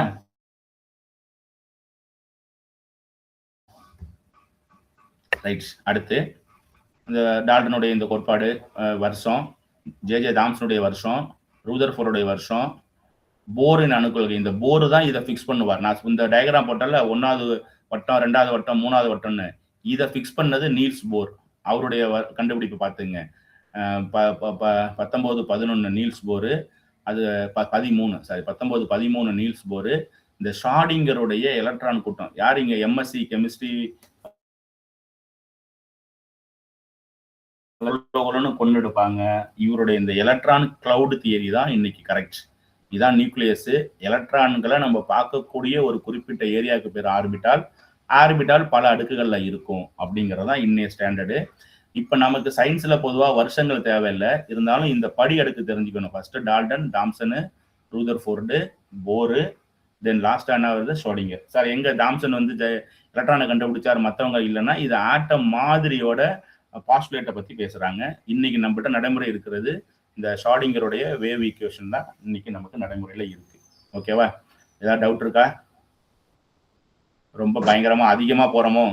இல்ல சார், இல்ல சார், இப்பதான் சார் புரியுது. நான் புக்ல படிக்கிறப்ப சரியா புரியல சார். சரி சரி சரி சரி, நன்றி நன்றி. வேற ஏதாவது கருத்து இருக்கா? வேற யாராவது சொல்லணுமா சார்? அந்த டால்டன் அணு கொள்கை வந்து பாத்தீங்கன்னா முன்னாடி 1808 சொல்லியிருக்கான். ஆமா, அது பின்னால வந்து 1803 இருக்கு. சரி சரி சரி, ஒன்றும் இல்லை. அதான் நம்ம சயின்ஸ்ல ரொம்ப தியரி பார்த்து இது டேட் வருஷம் பார்க்க வேண்டாம். அந்த அந்த அடுக்கு மட்டும் தெரிஞ்சுக்குவோம். ஃபர்ஸ்ட் செகண்ட் தேர்ட்னு தெரிஞ்சுக்குவோம். சரிங்களா? Okay sir, thank you. பசங்க இதை நல்லா அண்டர்ஸ்டாண்ட் பண்ணிக்கிறாங்களா சார்? இது 30 வருஷத்துக்கு முன்னாடி +1ல +2ல இருந்துச்சு சார் எனக்கு. 30 வருஷத்துக்கு முன்னாடி தான் நம்ம கையில போன் இல்ல, இன்னைக்கு போன் இருக்குல்ல சார். பையன் வந்து புதுசுதான் சார், அவனுக்கு நம்ம என்ன கொடுத்தாலும் அவன் எடுத்துக்குவான். அதனால தைரியமா நம்ம சொல்லிக் கொடுக்கலாம். நம்ம சொல்லிக் கொடுக்குற முறைன்னு ஒண்ணு இருக்கு, அவ்வளவுதான். ரைட், அடுத்து போவோம். அடுத்த லெசன் போலாம்ல? Yes sir. சார் எனக்கு ஒரே ஒரு சஜஷன் சொல்லுங்க. இப்ப நம்மை சுற்றி நிகழும் மாற்றங்கள்ங்கிறது ஜஸ்ட் ஒரு கதை தான். நான் விரும்ப மாற்றம், விரும்பா மாற்றம், கால ஒழுங்கு மாற்றம், கால ஒழுங்கற்ற மாற்றம், இயற்பியல் மாற்றம், வேதியியல் மாற்றம் தான். இதுல போக்கஸ் பண்ணவா? இது அடுத்து ஒரு பெரிய ஏரியா இருக்கு, அதுல போக்கஸ் பண்ணவா? ரெண்டுல ஏதாவது ஒண்ணு முடிச்சு தரேன், என்ன செய்யலாம் சார்? அடுத்ததுல உள்ளதே போங்க சார், இது கொஞ்சம் ஈஸியா சார். நீங்க இது சும்மா நம்ம படிச்சுக்கலாம், இது ஒன்றும் பெருசு இல்லை. நம்ம வேணா நான் சொல்ல வேண்டியது ஒன்று சொல்றேன். இந்த இது நான் அண்டர்லைன் பண்ண இதை வேணா கொடுத்துட்றேன். அதாவது புதிய பொருள் உருவாகாம ஒரு மாற்றம் வந்தா இயற்பியல் மாற்றம், புதிய பொருள் உண்டானா அது வேதியியல் மாற்றம். மற்றபடி இதுல பெருசா சொல்றதுக்கு ஒண்ணும் இல்லை. இப்ப பனி உருகுதல்லாம் இயற்பியல் மாற்றம் தான். இந்த நிறைய சொல்லியிருப்பாங்க. இது எல்லாமே இயற்பியல் மாற்றம் தான். உருகுதல், ஆவியாதல், உறைதல், ஆவி சுருங்குதல். இந்த பதங்கமாதலுக்கு மட்டும் எடுத்துக்காட்டு உள்ள பொருள் பார்த்துங்க. பதங்கமாதல்னா ஒரு திண்மம் சுருங்கி வாயுவா மாறாம நேரடியா திண்மம் உருகி திரவமா மாறாம நேரடியா வாயுவா மாறுனுச்சுன்னா அது பதங்கமாதல். பதங்கமாதல் பொருட்களுக்கு மட்டும் எடுத்துக்காட்டு எடுத்துக்கணும். அது கற்பூரம் 5 இருக்குமா ஸ்கூல் புக்ல? 6ல இருந்து 10க்குள்ள 5 இருக்கு. யாராவது சொல்ல முடியுமா? நேரம் படிச்சிருக்கணுமே. கற்பூரம் வெரி குட். அப்புறம் திட கார்பன் டை ஆக்சைடு சார். திட கார்பன் டை ஆக்சைடு கிடையாதுமா, அது தண்ணியோட ரியாக்ட் ஆனாதான் அப்படி வரும். இல்ல சார், இல்ல இல்ல, அது கார்பன் டை ஆக்சைடுங்கிறது வந்து ஊதுபத்தி, அமோனியம் குளோரைட் சார். அதை நம்ம ப்ரெஷர் பண்ணி தானே திடமா மாத்தி இருக்கோம். இயல்புலயே சாலிடா இருக்கணும். Very good. அமோனியம் குளோரைடு 2, கற்பூரம் 1, அமோனியம் குளோரைடு 2, நாப்தலின் 3. நாப்தலின்னா நம்ம அந்து உருண்டைன்னு சொல்றோம்ல, அந்து உருண்டை காஞ்ச உருண்டை. நாப்தலின் 3. இது பென்சின் 4 எடுத்துக்காட்டு நமக்கு இருக்கு. சரிங்களா? அதை நோட் பண்ணி வச்சுங்க. நான் கற்பூரம், நாப்தலின், அமோனியம் குளோரைடு, பென்சின். சரிங்களா? இந்த 4மே பதங்கமாகக்கூடிய பொருள். ஸ்கூல் புக்ல 9th 10th வரைக்கும் இந்த 4 பத்தி கொடுத்துருப்பாங்க. மற்றபடி இதுல பதங்கமாதல்லாம் திண்மத்திலிருந்து நேரடியாக வாயுக்கு மாறுறது. திண்மத்திலிருந்து நேரடியா வாயுக்கா மாறிடுறது. நீங்க எப்படி ஞாபகம் வச்சீங்கன்னா, நம்ம வந்து ரெஃப்ரெஷ்ல இந்த ஓட நில்லுங்கிற ஒரு இதோ யூஸ் பண்றோம். ஊதுபத்தி கிடையாது சார். ஊதுபத்தி வந்து எரியுது, புகையுது. அப்படி பார்த்தா நம்ம பிளாஸ்டிக் எரிச்சாலும் தான் புகையா போயிடுது. அப்படி கிடையாது. நான் சொல்றது என்னன்னா, நீங்க வந்து நம்ம ஓடோனில் இருக்குல்ல, நம்ம டாய்லெட் ரெஃப்ரெஷர் ஓடோனில் வைக்கிறோம். ஏன் வைக்கிறோம் அப்படின்னா சுற்றுப்புற வெப்பத்துல அது என்ன செய்யுது, நேரடியா ஆவியா போய் ரூம் முழுவதும் அந்த அந்த அதோட வாசனையை கொடுக்குது. ஸோ இதுதான் பதங்கமாதல். நீங்க சொல்றது எரிதல். இவங்களே கொடுத்துருக்காங்க பாருங்க, கற்பூரம் நாப்தலி பதங்கமாதல் கூடியது. சார் சொல்லுங்க. கார்பன் டை ஆக்சைடு கொடுத்துருக்காங்க சார், உலர் பண்ணின்னு போட்டு பதங்கமாதல்ல எடுத்துக்காட்டு நெட்டுல. எதுல கொடுத்துருக்காங்கம்மா? நெட்ல போட்டிருக்காங்க சார், உலர் பண்ணின்னு போட்டு திட கார்பன் டை ஆக்சைடு எடுத்துக்காட்டுன்னு கொடுத்துருக்காங்க நெட்ல. சொல்லுங்க, எந்த புக்ல? புக் இல்ல சார், இதுலதான் சார், இதுல கூகுள்ல. சரிம்மா, எனக்கு கூகுள் தெரியாதம்மா, நான் ஸ்கூல் புக்ல இருந்து சொல்றேம்மா. சரி sir, okay sir. Okay okay okay. நீங்க கூகுள்ல வந்து நாளைக்கு கோர்ட்டுக்கு எடுத்துட்டு போக முடியாது. முதல்ல ஸ்கூல் புக்கை படிங்க. ஸ்கூல் புக்கு விளக்கம் சொல்லுங்க. ஸ்கூல் புக்ல இருந்து ஆன்சர் தவறுனா நம்ம கோர்ட்டுக்கு போகலாம். கூகுள் எடுத்துட்டு கோர்ட்டுக்கு போக முடியாது. ஓகேவா? ரைட், அடுத்து வருவோம். இந்த வேதியியல் மற்றும் இந்த இரும்பு தூண் சொல்லியிருப்பாங்க இந்த ஃபர்ஸ்ட் பேப்பர். புதுப்பினார் வளாகத்துல உள்ள இரும்பு தூண், எவ்வளவு தெளிவான வார்த்தையை பயன்படுத்துறாங்க பாருங்க. புதுப்பினார் இரும்பு தூண்னு சொல்ல, குறிப்பினர் வளாகத்துல உள்ளது. அது மௌரியர் காலத்துடையது. காலம் ஓட்டத்துல அந்த இரும்பு தூண் நகர்ந்து புதுப்பினார் வளாகத்துல வந்திருக்கும். அந்த 1600 வருஷமா அது வந்து துருப்பிடிக்கல அப்படின்னு சொல்லியிருப்பாங்க. 1600 வருஷம்னா இங்க இருந்து 4ஆம் நூற்றாண்டுன்னு போடணும், இங்க 16ஆம் நூற்றாண்டுன்னு போட்டிருக்காங்க. ஸோ சயின்ஸ்ல நமக்கு காலத்தை பத்தி பார்க்க கூடாது. புதுப்பினார் வளாகத்துல உள்ள அந்த மௌரியர் கால இரும்பு தூண் துருப்பிடிக்காம இருக்கு. துருப்பிடித்தல் ஒரு வேதியியல் மாற்றம். நம்மளை குழப்பணும்னா இங்க பாருங்க, நம்மளை குழப்பணும்னா இதுதான் கேள்வி. Fe + 3O2 + H2O. Feனா இரும்பு, O2னா ஆக்சிஜன், நீர் சேர்ந்து ஃபெரஸ் ஆக்சைடு உருவாது பாத்தீங்களா, இதுதான் துரு. இப்ப என்ன கேள்வி அப்படின்னா, துருப்பிடித்தல் ஒரு எடை அதிகரிக்கும் நிகழ்ச்சியா எடை குறையும் நிகழ்ச்சியா? சொல்லுங்க. எடை அதிகரிக்கும் சார், எடை அதிகரிக்கும் சார். கீழே கொட்டி விடுதுல, ஏன்னா துருப்பிடிச்சு எல்லாம் கீழே கொட்டிடுது, துருப்பிடிச்ச பொருள் எல்லாம் கீழே கொட்டிடுது. கொட்டினாலும் எடை அதிகரிக்கும் சார். வெரி குட், நல்லா புரிஞ்சு வச்சிருக்கீங்க. இவ்வளவு சேருது, ஆக்சிஜனும் தண்ணியும் சேருது. துருப்பிடித்தல் ஒரு எடை அதிகரிக்கும் நிகழ்ச்சி தான். ஏன்னா அந்த துரு அந்த பாத்திர பொருள்ல ஒட்டிக்காம கீழே விழுந்துடுறதா நமக்கு பிரச்சனை. சரிங்களா? சோ துருப்பிடித்தல் ஒரு வேதி மாற்றம், எடை அதிகரிக்கும் நிகழ்ச்சி. அடுத்து 20% அதிகரிக்கும்னு எந்த புக்கு? 6th இருக்கு sir. Okay, super super. Okay, இங்க பாருங்க, இந்த கேள்வி பார்த்துங்க. நாகமுலாம் பூசுதல், கால்வனைசேஷன் பேரு. இங்கிலீஷ்ல எழுதிங்க, கால்வனைசேஷன். அதாவது தங்கத்தை ஒரு பொருள் மேல முலாம் பூசினா தங்க முலாம் பூசுதல், குரோமியத்தை பூசினா குரோமிய முலாம் பூசுதல், நிக்கலை பூசினா நிக்கல் முலாம் பூசுதல். பொதுவா இரும்பின் மீது இந்த குரோமியங்கிறது கொஞ்சம் சான்ஸ் கம்மி தான். இரும்பு அல்லது குரோமியம் மீது துத்தநாகத்தை பூசுறோம். பொதுவா நம்ம வந்து கடையில போய் GI பைப் கொடுங்கன்னு கேட்போம். GIனா கால்வனைஸ்டு அயன். பைப்பு மேல துத்தநாகம் பூசின பொருள், அந்த அந்த பைப்பு மேல துத்தநாகம் பூசப்பட்டிருக்கும் இரும்பு மேல, அதுதான் கால்வனைஸ்டு பைப்புன்னு பேரு. நமக்கு என்ன கேள்வின்னா, பேரு மாறி வந்திருக்கு. மற்ற எல்லாருமே வந்து கோல்டு பிளேட்டிங்கு, நிக்கல் பிளேட்டிங்னு வரும். இதுக்கு மட்டும் கால்வனைசிங்னு பேரு. எதை மேல எதை பூசுறோம்? இரும்பு மேல துத்தநாகத்தை பூசுறோம். இரும்பு துருப்பிடிக்காம இருக்கும். ரைட்டுங்களா? அடுத்து பால் தயிராதல் நமக்கு தெரியும், வேதி மாற்றம். இட்லி மாவு புளித்தல் வேதி மாற்றம். அதுக்கு வந்து ஈஸ்ட்டுங்கிற அந்த நுண்ணுயிரி பயன்படுதா சொல்லியிருப்பாங்க. ஸோ ஃபர்ஸ்ட் பேப்பர்ல உள்ளவங்க ஈஸ்ட் பார்த்துங்க. நொதித்தல் செயல்பாட்டில் ஈஸ்ட்டுங்கிற ஒரு நுண்ணுயிரி செயல்பாட்டில் இருக்கு. அது ஒரு வேதி மாற்றம். இந்த சமையல் சோடாவும் எலுமிச்சை சாரும், நம்ம ஊர்ல இது எரிமலை, அமைதியான எரிமலை அப்படின்னு சொல்றோம். ஒன்றும் இல்லை, சோடியம் பைகார்பனேட்டும் சமையல் சோடாவோட கமர்ஷியல் பேரு, அறிவியல் பேரு சோடியம் பைகார்பனேட்டு. சிட்ரிக் அமிலம், எலுமிச்சம்பழத்தில் உள்ள சிட்ரிக் அமிலம். சோடியம் சிட்ரேட்டும் கார்பன் டை ஆக்சைடும் வெளில வருது. அதுதான் நமக்கு நுரைச்சி பொங்குது. சரிங்களா? அதான் அந்த எரிமலை பசங்க செய்வாங்களே எரிமலை. அதே மாதிரி இந்த லூயி பாஸ்டருங்கிறவர் ஒரு வேதியியலாளர், நுண்ணுயிரியலாளர். அவர் முத கண்டுபிடிச்சது தான் நொதித்தலை பத்தின விவரங்களை கொடுத்தாரு. அதே சமயம் அந்த இது இருக்குல்ல, ராபிஸுக்கான தடுப்பூசி, ராபிஸ்னா வெறிநாய் கடை நோய், அதுக்கான தடுப்பூசியும் லூயி பாஸ்டர் தான் கண்டுபிடிச்சாரு. இந்த பாலை பதப்படுத்துறாங்கல்ல, நமக்கு பாக்கெட் பால் வருதுல்ல, அந்த பாலை பக்குவப்படுத்துற முறைக்கு வெறும் பாஸ்டரைசேஷன் பேரு. அந்த பாஸ்டரைசேஷன்ல இவர் பேரு தான், இந்த லூயி பாஸ்டர் தான். நொதித்தல் இவரோடது, பாஸ்டரைசேஷன் பாலை பதப்படுத்தக்கூடிய டெக்னிக் இவரோடது. இது ராபிஸ்ங்கிற அந்த வெறிநாய் கடை நோய்க்கு தடுப்பூசி கண்டுபிடிச்சவரும் இவர் தான், மருத்துவ முறையும் இவரோடது தான் சொல்லியிருப்பாங்க. ஸோ இவர் பேரை ஞாபகம் வச்சுங்க, லூயி பாஸ்டர். அடுத்து இது சொல்லிட்டேன்னா, சோடியம் பைகார்பனேட்டும் சிட்ரிக் அமிலமும் சேர்ந்தா அந்த எரிமலை சொல்றது.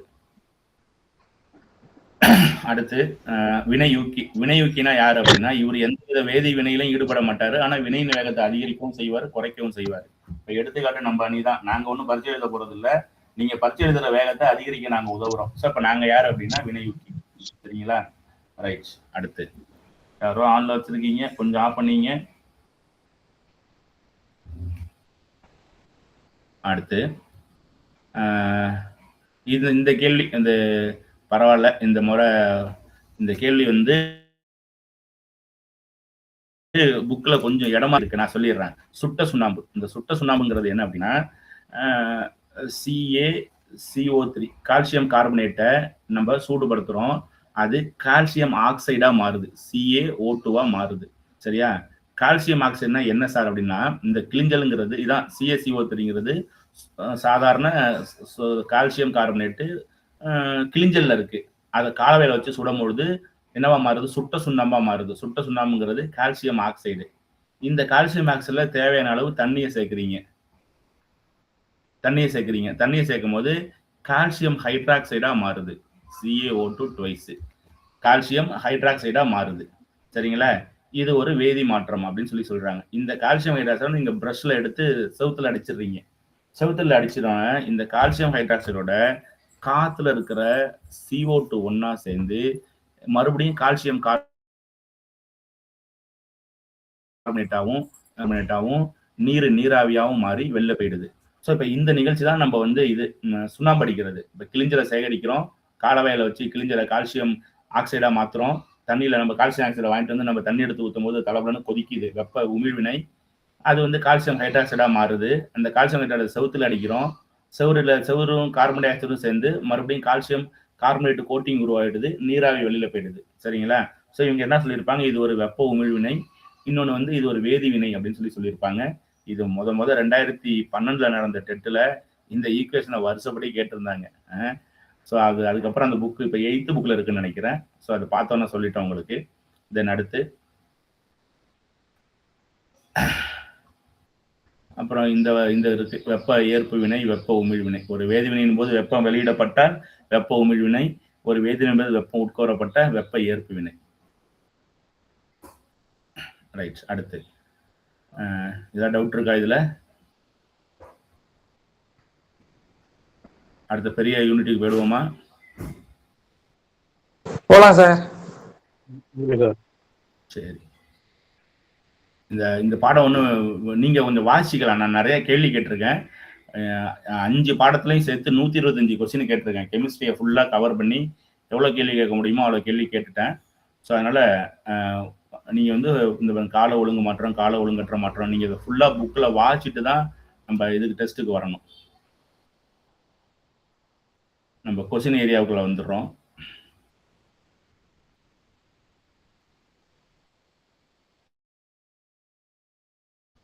ஓகே.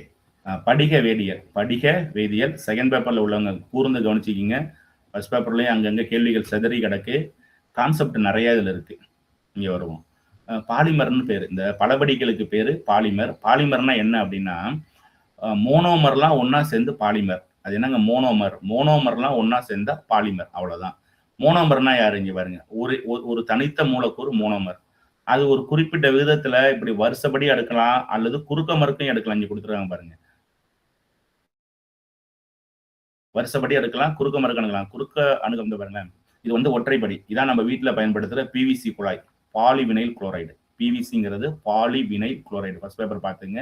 பாலிங்கிறது பல பேர் ஒன்னா சேர்ந்துருக்காங்க. எந்த பல பேர்? வினைல் குளோரைடுங்கிற ஒரு எரிய மூலக்கூறு வருசலா செயினா சேர்ந்து பாலிவினைல் மூலக்கூறா மாறுது. அப்ப இதுக்கு பேர் மோனோமர், ஒற்றைப்படி. பல ஒற்றைப்படி சேர்ந்து அது என்னவா மாறுது அப்படின்னா பாலிமரா மாறுது. ஸோ மிக சிறந்த எடுத்துக்காட்டு அதிக பயன்பாட்டில் உள்ளது PVC. PVCல பாலிங்கிறது பலபடியை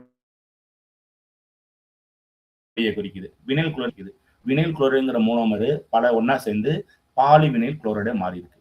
ஸோ இதுதான் பாலிமரோட உதாரணம். அடுத்து பலபடியில இயற்கையான சில பலபடிகள் இருக்கு, செயற்கையா உள்ள சில பலபடிகள் இருக்கு. இயற்கை பலபடிகளை எடுத்துக்காட்டு பாருங்க. புரதம், நம்ம உடம்புல இருக்கிற புரதம், கார்போஹைட்ரேட்டு, மரம், காகிதம், மேல்தோல் செல்லுலோஸ், இதெல்லாம் வந்து பலபடி. இதுல கேள்வி என்னன்னா, இந்த கேள்வி செகண்ட் பேப்பர்ல இருக்கு பாருங்க. அமினோ அமிலங்கள்ங்கிறது மொத்தம் 20 வகை இருக்கு. அதுல 10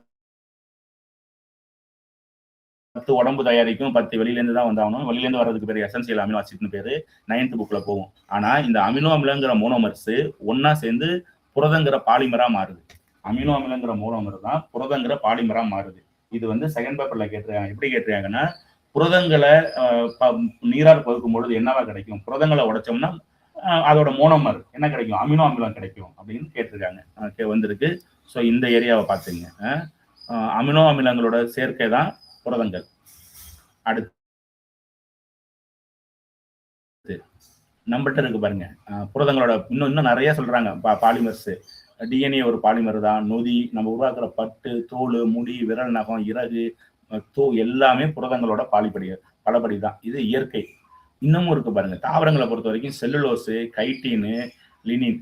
இதுல நமக்கு எடுத்துக்காட்டா வர வேண்டியது செல்லுலோஸுங்கிறது நம்ம தாவர செல்கள்ல இருக்கக்கூடிய ஒரு பாதுகாப்பு சுவர்.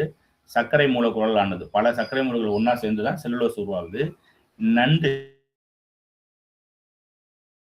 நண்டோட ஓட்டுல, சிலந்தியோட ஓட்டுல, கரப்பாம்பூச்சி ஓட்டுல என்ன இருக்கு அப்படின்னா கைட்டின்கிற இந்த பொருளாலானது அந்த ஓடு உண்டாயிருக்கு. இந்த கரப்பாம்பூச்சி தான் சிறந்த எடுத்துக்காட்டு. இந்த கரப்பாம்பூச்சி மேல் தோல் வந்து கொஞ்சம் கடினமா இருக்கும். அது வந்து கைட்டின்கிற ஒரு பாலிமர். சரிங்களா? ஃபர்ஸ்ட் பேப்பர் நல்லா தெரிஞ்சு வச்சிங்க. இந்த கரப்பாம்பூச்சி, நண்டு, சிலந்தி மேல இருக்கிற அந்த ஓடு கைட்டின்கிற பாலிமர். அதே போல பாத்தீங்கன்னா தாவரங்கள்ல லிக்னின்கிற பாலிமருங்கிற இருக்கு. நமக்கு தான் லெலின் சட்டை போடுறோம்ல, அந்த லெலின் சட்டைங்கிறது இதுல இருந்து இருக்கக்கூடியதுதான். சரியா? ஸோ இதெல்லாம் இயற்கை பாலிமருக்கு எடுத்துக்காட்டு. செயற்கை பாலிமரை பொறுத்த வரைக்கும் நம்ம நிறைய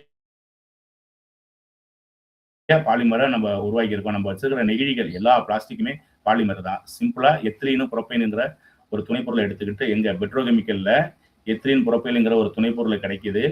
அதுல இருந்து உருவானதான் பாலிவினைல் குளோரைடு. சரியா? இப்ப இந்த பாலிவினைல் குளோரைடை பொறுத்த வரைக்கும் ஏதோ திரும்ப அதே சொல்லியிருப்பாங்க. புரோப்பைலினு, எத்திலீனு. ஏன் இது வந்து அப்படி ஈஸியா பாலிமரா மாறுதுன்னா, இந்த இரட்டை பிணைப்பு இருக்கு பாத்தீங்களா, அது ஈஸியா உடஞ்சி ஒற்றை பிணைப்பா மாறும். இந்த ஒற்றை பிணைப்பா மாறும்போது அதுக்கு இதே மாதிரி இன்னொரு ஆள் தேவைப்படும். அப்ப இன்னொரு ஆள் கிடைக்கும் போது அப்படியே லாங் செயினா உருவாயிடும். அந்த லாங் செயின் தான் நம்ம பாலிமர்னு சொல்றோம். அவ்வளவுதான். இப்ப லாங் செயின் வரும்பொழுது அந்த இலைகள்ங்கிற வார்த்தை நமக்கு வந்துருது. இயற்கை மற்றும் செயற்கை இலைகளை பத்தி படிச்சுக்கணும். 6th புக்ல இருக்கு. அதே தான் கம்பளி, சணல், அந்த கதை திருப்பி வரும். இயற்கை இலைகள் பாருங்க, பருத்தி, தேங்காய், நாறு, முடி, கம்பளி, இது எல்லாமே பாலிமர் தான். செயற்கை இலை பாருங்க, பாலியஸ்டரு, அக்ரலிக்கு, நைலான். இதை பத்தி இந்த படத்துல கொடுத்துருக்காங்க.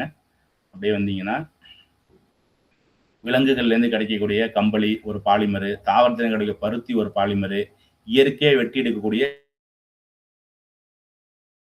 கண்ணாடி இலை. நம்ம கண்ணாடின்னு சொல்லக்கூடாது, கண்ணாடி இலைன்னா இங்க படம் கொடுத்துருக்காங்க பாருங்க.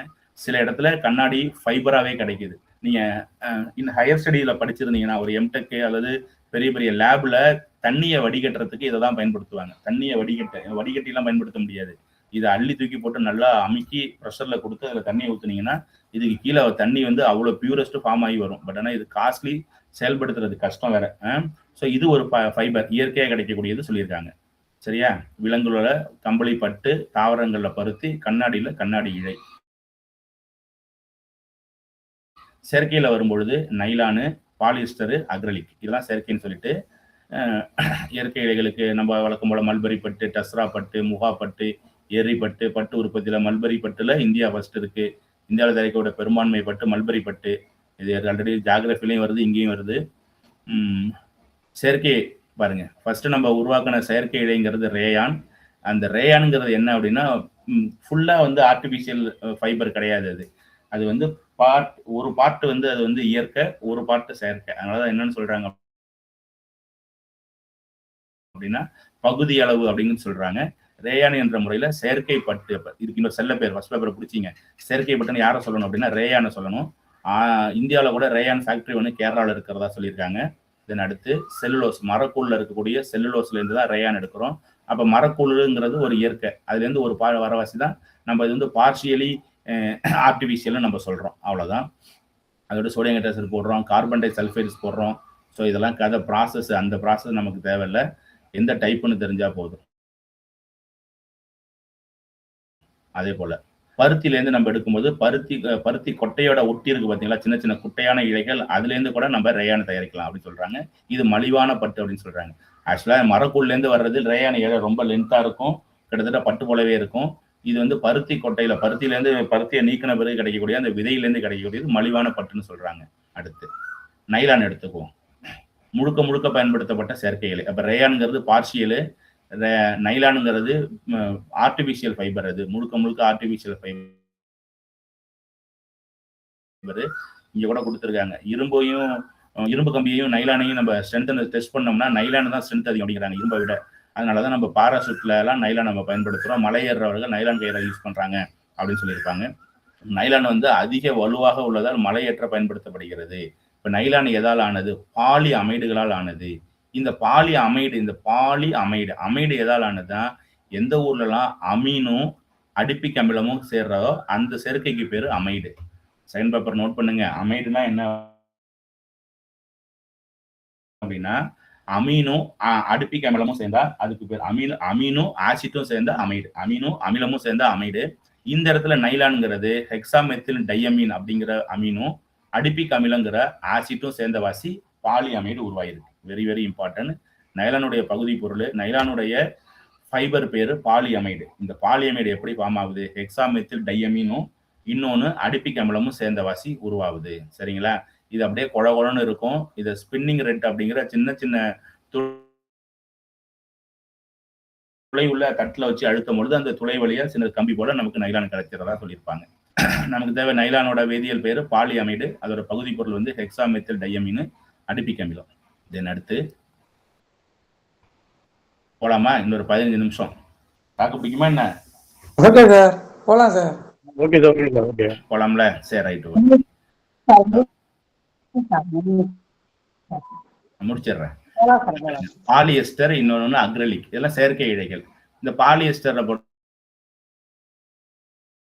வரைக்கும் பாலி காட்டுன்னு ஒரு வார்த்தை. பாலி காட்டு, பாலி உள்ளுன்னா கம்பளி, பாலிஸ்டரும் உள்ளும் சேர்ந்தா பாலி உள்ளு. சரிங்களா? டெரிகாட்டுன்னு தனியா ஒண்ணு இருக்கு. இதெல்லாம் சேர்ந்ததுதான் பாலியஸ்டர் அப்படின்னு சொல்றோம். வெவ்வேறு பெயர்கள் இருக்கு. இந்த பாலி காட்டுங்கிறது சொல்லியிருக்காங்க. பாலியஸ்டர் மற்றும் பருத்தி. பாலி உள்ளுங்கிறது பாலியஸ்டர் மற்றும் கம்பளி. நம்மகிட்ட இருக்கிற இன்னொரு பாலியஸ்டர் பெட்டு. நம்ம வாட்டர் பாட்டில் எல்லாம் யூஸ் பண்றோம்ல, பிஇடி பெட்டு.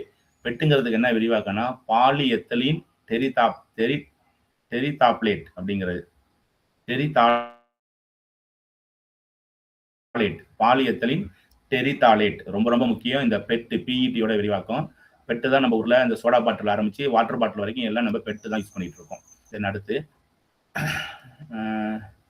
அக்ரலிக்ங்கிறது மற்றொரு செயற்கை இழை. இதுவும் வந்து ஆர்டிஃபிஷியலா உண்டாடுறாங்க. கம்பளியும் இதையும் யூஸ் பண்ணி அக்ரலிக் உண்டாக்குறாங்கன்னு சொல்றாங்க. கொஞ்சம் விலை அதிகம்.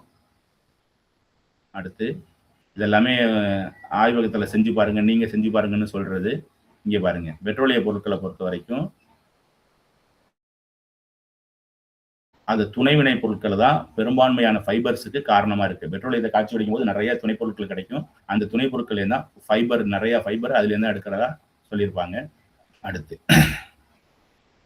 இந்த செயற்கை இழை ஆடைகள் என்ன சிறப்பம்சம்னா, நிறம் மங்காது, சுருங்காது. பருத்திக்கெல்லாம் லைஃப் கம்மி, இதுக்கு லைஃப் ரொம்ப அதிகம். இந்த மீன்பிடி வலை போன்ற கடினமான வேலை செய்யறதுக்கு பயன்படுது. பாராசூட் எல்லாம் நைலான்ல ஏன் செய்யறாங்கன்னா, இயற்கை இழையை விட நைலானுக்கு ஸ்ட்ரென்த் அதிகம் அப்படின்னு சொல்லியிருப்பாங்க. அதுக்கு வெயிட்டும் கம்மி வேற. அடுத்து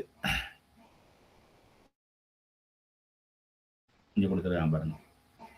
நம்ம இந்த இதுக்கெல்லாம் போனோம்னா இப்போ வந்து ஒரு ஸ்ப்ரிங் மாதிரி இழுத்து கட்டிட்டு பிள்ளைங்க குதிச்சு விளையாடுது. அதை தொட்டு பார்த்தோம்னா நைலான் போலதான் இருக்கும். அது என்ன ஃபைபர்னா ட்ரெம்போலைன் ஃபைபர். இந்த பசங்க குதிச்சாலும் கீழே போயிட்டு மேலே வர மாதிரி நல்லா குதிச்சு விளையாடுற இடம் இருக்கு பார்த்தீங்களா? அங்க பயன்படுத்துகிற இந்த ஃபைபரு பேரு ட்ரெம்போலைன் ஃபைபர். சரியா? தென் அடுத்து இந்த இடம் பாத்துங்க. சைன் பேப்பர் பாருங்க. செயற்கைகளோட குறைபாடுகள் வெப்பத்தை தாங்காது, எளிதில் தீப்பற்றி எரிஞ்சிரும். செயற்கைகளோட குறைபாடுகள்ங்கிறது வெப்பத்தை தாங்காது, எளிதில் தீப்பற்றி எரிஞ்சிரும். இயற்கை அப்படி கிடையாது. நம்ம கைப்பிடி துணியாங்கிறது நல்ல காட்டன் கிளாத் தான் வச்சிருப்போம். பாலிஸ்டர் வச்சிருந்தோம்னா சீக்கிரம் சூடு வந்து அது எரிஞ்சு போயிடும். ஸோ இந்த ரீசன் நமக்கு தெரியணும் ஒண்ணு. அடுத்து பிளாஸ்டிக்கை பத்தி வராங்க. பிளாஸ்டிக்கை பத்தி சொல்லும் பொழுது இங்க வந்துருங்க. எப்போதும் நம்ம வந்து என்ன செய்யணும் அப்படின்னா, முறையா பயன்படுத்தணும் பிளாஸ்டிக்கை. இந்த பாலிப்ரோபைலீன் அப்படிங்கிற ஒரு பிளாஸ்டிக்கு உறிஞ்சி குழல்கள் நமக்கு இன்ஜெக்ஷன் போடுறாங்கல்ல, இன்ஜெக்ஷன் போடுறது எல்லாமே பாலிப்ரோபைலின்ங்கிற பிளாஸ்டிக். அந்த இன்ஜெக்ஷன் வருதுல, இன்ஜெக்ஷனோட அந்த மெட்டீரியல் வந்து பாலிப்ரோபைலின். தென் அடுத்து நமக்கு ஒரு சுற்றுச்சூழல் சட்டம் கொண்டு வந்திருக்காங்க. இந்த சட்டம் தெரிஞ்சுக்கணும். ஜனவரி 2019 ஜனவரி 1 2019 சுற்றுச்சூழல் வனத்துறை சட்டம் நடைமுறைக்கு வருது. ஒரு முறை பயன்படுத்தக்கூடிய நெகிழிகள் தடை செய்யப்படுகின்றன. சரிங்களா? ஸோ இந்த வருஷம் முக்கியம். 2019 ஜனவரி 1 இந்தியாவில் தமிழ்நாட்டில் ஒரு முறை பயன்படுத்தக்கூடிய நெகிழிகள் தடை செய்யப்படுகிறது. அடுத்து ஃபர்ஸ்ட் நெகிழி, இந்த பர்கின்சன் அப்படிங்கிறவர் தான் முதல் நெகிழியை உருவாக்குறார். அவர் பேரே பர்க்ஸ் தான். அவர் பேர்லயே பர்கின்ஸ் அப்படின்னு சொல்லி வந்துருச்சு. எட்மண்ட் அலெக்சாண்டர் பர்க்ஸ் அப்படிங்கிறது அவர் பேரு. அவர் பேர்ல ஃபர்ஸ்ட் நெகிழி, ஃபர்ஸ்ட் பிளாஸ்டிக் 200 வருஷத்துக்கு முன்னாடியே வந்துருச்சு. இருந்தாலும் நம்ம அது பயன்பாட்டுக்கு வரல. இப்ப பயன்பாட்டுக்கு வர்றதுதான் பெரிய பிரச்சனையா இருக்கு. சரிங்களா? இந்த பக்கம் ஒரு நிமிஷத்துக்கு 1 ட்ரில்லியன் கிட்டத்தட்ட அதாவது உலகம் முழுவதும் 1 ட்ரில்லியன் என்ற அளவில் நெகிழி பொருட்கள் பயன்படுத்தும். ஒரு ஆண்டுக்கு ஒரு நிமிஷத்துக்கு 2 மில்லியன் 20 லட்சம் பொருளை பயன்படுத்துறாங்க உலகம் முழுவதும் நெகிழி. ஸோ அதனால உள்ள இடர்பாடுகளை பத்தி சொல்லியிருப்பாங்க. அடுத்து இந்த இடம் பாருங்க, செகண்ட் பேப்பர் ஃபர்ஸ்ட் பேப்பர், இந்த இடம் பிடிங்க. செகண்ட் பேப்பர் உள்ளவங்க கரெக்டா பிடிங்க. நெகிழியோட அதாவது நெகிழியும் ஒரு வகையான பாலிமர் தான். ஒன்னோட ஒன்று இணையும் பொழுது இப்படி செயின் அப்படி வந்து அடுத்தடுத்து செயினா இப்படி போயிட்டே இருக்கலாம். இது ஒரு வகை. இன்னொரு அடுக்கு, இப்ப இது ஒரு அடுக்கு இருக்கு, இது ஒரு அடுக்கு இருக்குன்னா இப்படி கிராஸ்ல இந்த குறுக்கு பிணைப்பு இப்படி அப்படியே வந்து குறுக்கு பிணைப்பு வரலாம் அந்த பாலிமர்ல. இந்த பாலிமர் இந்த கேரக்டரை பொறுத்து பாலிமரை 2ஆ பிரிச்சிடலாம். ஒன்னு இலகுபவை, இன்னொன்னு இறுகுபவை. இலகுபவைனா தெர்மோஃப்ளக்ஸ், வெப்பத்தினால இலகக்கூடியது தெர்மோஃப்ளக்ஸ். வெப்பத்தினால இறுகுபவை வந்து தெர்மோ செட்டிங். தெர்மோஃப்ளக்ஸ் ஒண்ணு, தெர்மோ செட்டிங் ஒண்ணு. இப்ப நமக்கு என்ன அப்படின்னா, எங்கெல்லாம் இலகும் பிளாஸ்டிக், எதெல்லாம் செட்டிங் பிளாஸ்டிக் தெரியணும். பாலித்தீன் நம்ம எடுத்து வயல யூஸ் பண்றோம்ல, பாலித்தீன் பைங்கிறது வெப்பப்படுத்தினா இலகும். இங்க கொடுத்துருக்காங்க பாருங்க. வெப்பத்தினால் இலகுதல் அப்படிங்கிறது பெரும்பான்மையா நேர்கோட்டில் இருக்கும். இங்க வெப்பத்தினால் இறுகுதல் அப்படிங்கிறது குறுக்கு பிணைப்பு இருக்கும். இந்த குறுக்கு பிணைப்புனாலதான் தெர்மோ செட்டிங் பிளாஸ்டிக் நமக்கு கிடைக்குது.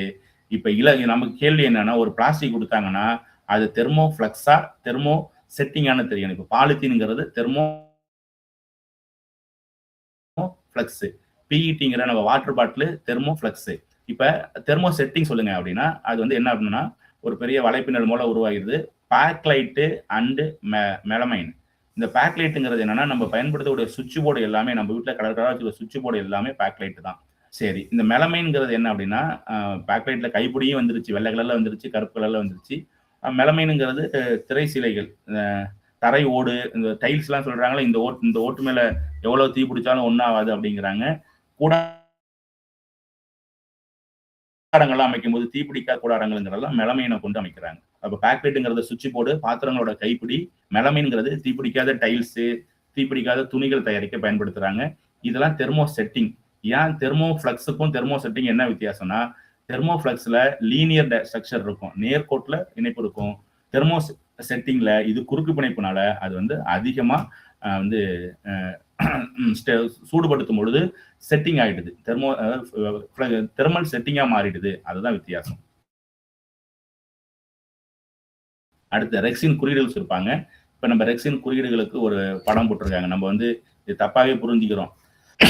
இந்த படங்கள் என்ன பண்ணிருப்போம் அப்படின்னா, 1 இருந்தா 1 தடவை பயன்படுத்தலாம், 2னா 2 தடவை, 3னா 3 தடவை அப்படிலாம் சொல்றோம். ஸோ இது அப்படி கிடையாது.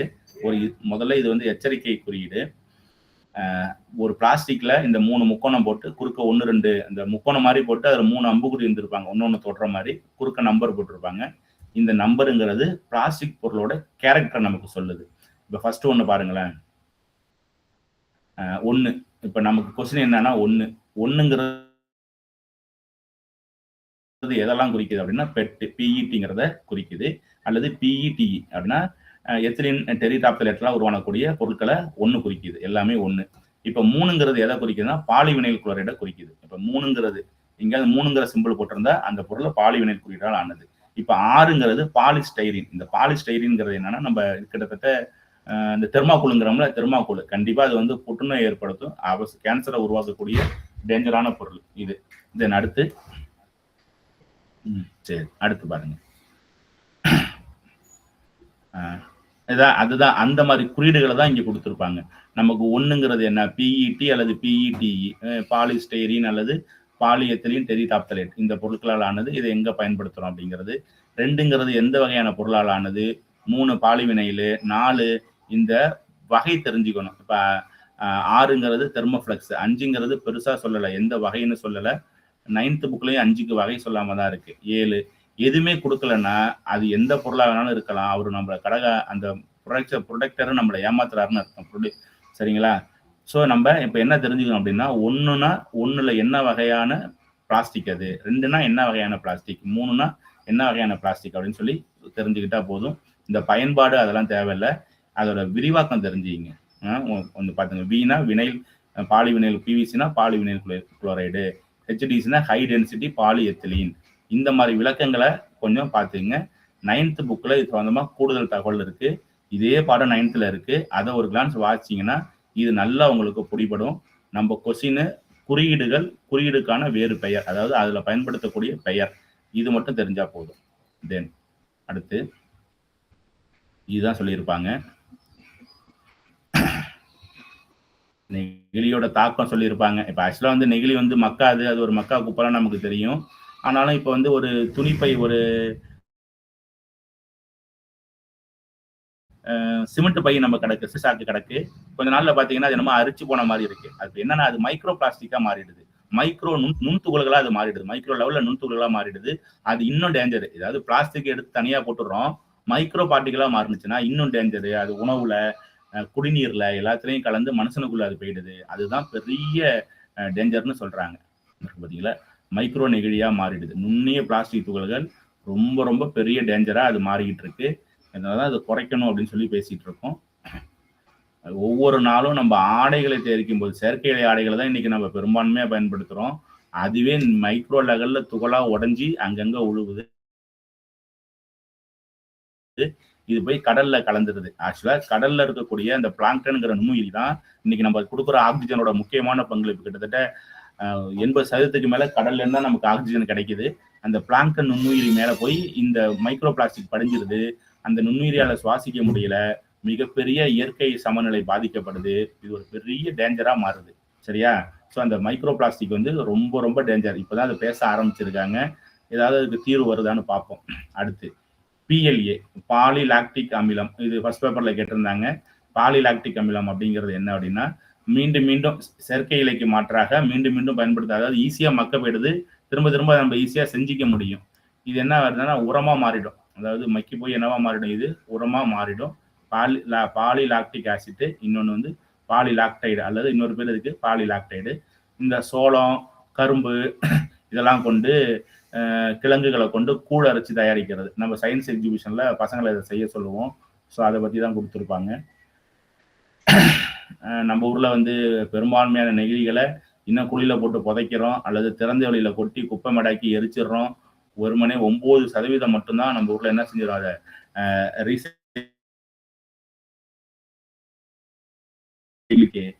ஆசிட்ல இருந்து வரக்கூடிய உணவுகள், பேக்கிங் வரக்கூடிய மெட்டீரியல், இதை நம்ம வந்து உணவு பேக்கிங்கு மற்றதுக்கு பயன்படுத்துறோம். இது வந்து ஈஸியா மக்கி போயிடும். அன்னைக்கு கூட ஒரு கொஸ்டின் ரைஸ் பண்ணாங்க, சார் இது 3R, 5R, 4Rன்னு. நமக்கு என்ன கொடுத்துருக்காங்களோ அதை நம்ம எடுத்துக்க வேண்டியதான். ஆரோட எண்ணிக்கை கூடிக்கிட்டே தான் போகும். நான் இன்னும் பார்த்த வரைக்கும் அது 6R, 7Rலாம் வேற போயிடுச்சு. ஸோ இங்கே பாருங்க, ரீசைக்கிளிங் ப்ராசஸை 5R. ஒன்று ரெஃப்யூஸ் பண்ணணும், வேண்டான்னு சொல்லிடணும். இன்னொன்று ரெடியூஸ் பண்ணணும், குறைச்சிக்கணும். இன்னொன்று ரீயூஸ், மீண்டும் பயன்படுத்தணும். ரீசைக்கிள், மறுசுழற்சி செய்யணும். ரெக்கவர், ஆல்ரெடி பாதிக்கப்பட்டவங்களை மீட்டு கொண்டு வரணும். இதுதான் சுற்றுச்சூழல் பாதுகாப்புல நம்ம கடைபிடிக்க வேண்டிய 5R கொள்கை. ஒரு புக்ல 3R இருக்கு, ஒரு புக்ல 4R இருக்கு, இந்த புக்ல 5R இருக்கு. எனக்கு தெரிஞ்சு அது 6R, 7R வரைக்கும்லாம் போயிடுச்சு. ஸோ நம்ம கொஸ்டின் வித் ஆன்சர்ல இருந்து எது சூட்டபிளோ அதை எடுத்து போடுற மாதிரி பார்த்துக்கணும். வரேன், ரொம்ப ஃபாஸ்டா போயிட்டு இருக்கணும், முடிச்சிடலாம் ஒரு 5 நிமிஷம். மறுசுழற்சி தான் கொடுத்துருப்பாங்க.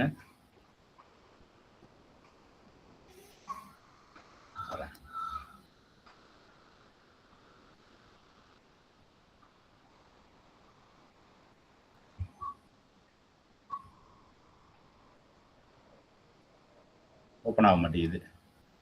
வந்துட்டு இங்க பாருங்க, பயாலஜிக்கலி டீகிரேடபிள் பிளாஸ்டிக்கை கொண்டு வரணும் அப்படின்னு சொல்லி கொண்டு வரதுக்கு ட்ரை பண்றாங்க.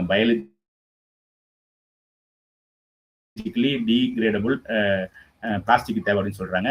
இது குறைந்த வீரியம் கொண்ட நெகிழி. வரக்கோமல இதுவும் பெட்ரோல்லேருந்து வரக்கூடிய எண்ணெயிலேருந்து தான் தயாரிக்கிறாங்க. இது வந்து ஆனாலும் இதுலயும் என்ன பெரிய பிரச்சனை வருதுன்னா, இது ஈஸியா மக்கி போற மாதிரி இருந்தாலும் இதுல இந்த மைக்ரோ துகள் இருக்குல்ல, இது சுற்றுச்சூழத்துல பெரிய பாதிப்பை ஏற்படுத்துதா சொல்றாங்க. இது ஒண்ணு. அடுத்து இங்க நுண்ணுயிரி உண்ணும் பாக்டீரியா, இதுவும் ஒரு தடவை கேட்டிருந்தாங்க. ஜப்பான்ல 2016 ஒரு பாக்டீரியா ஒண்ணு கண்டுபிடிச்சிருக்காங்க பாருங்க. இந்த பாக்டீரியா பேரு ஐடனெல்லா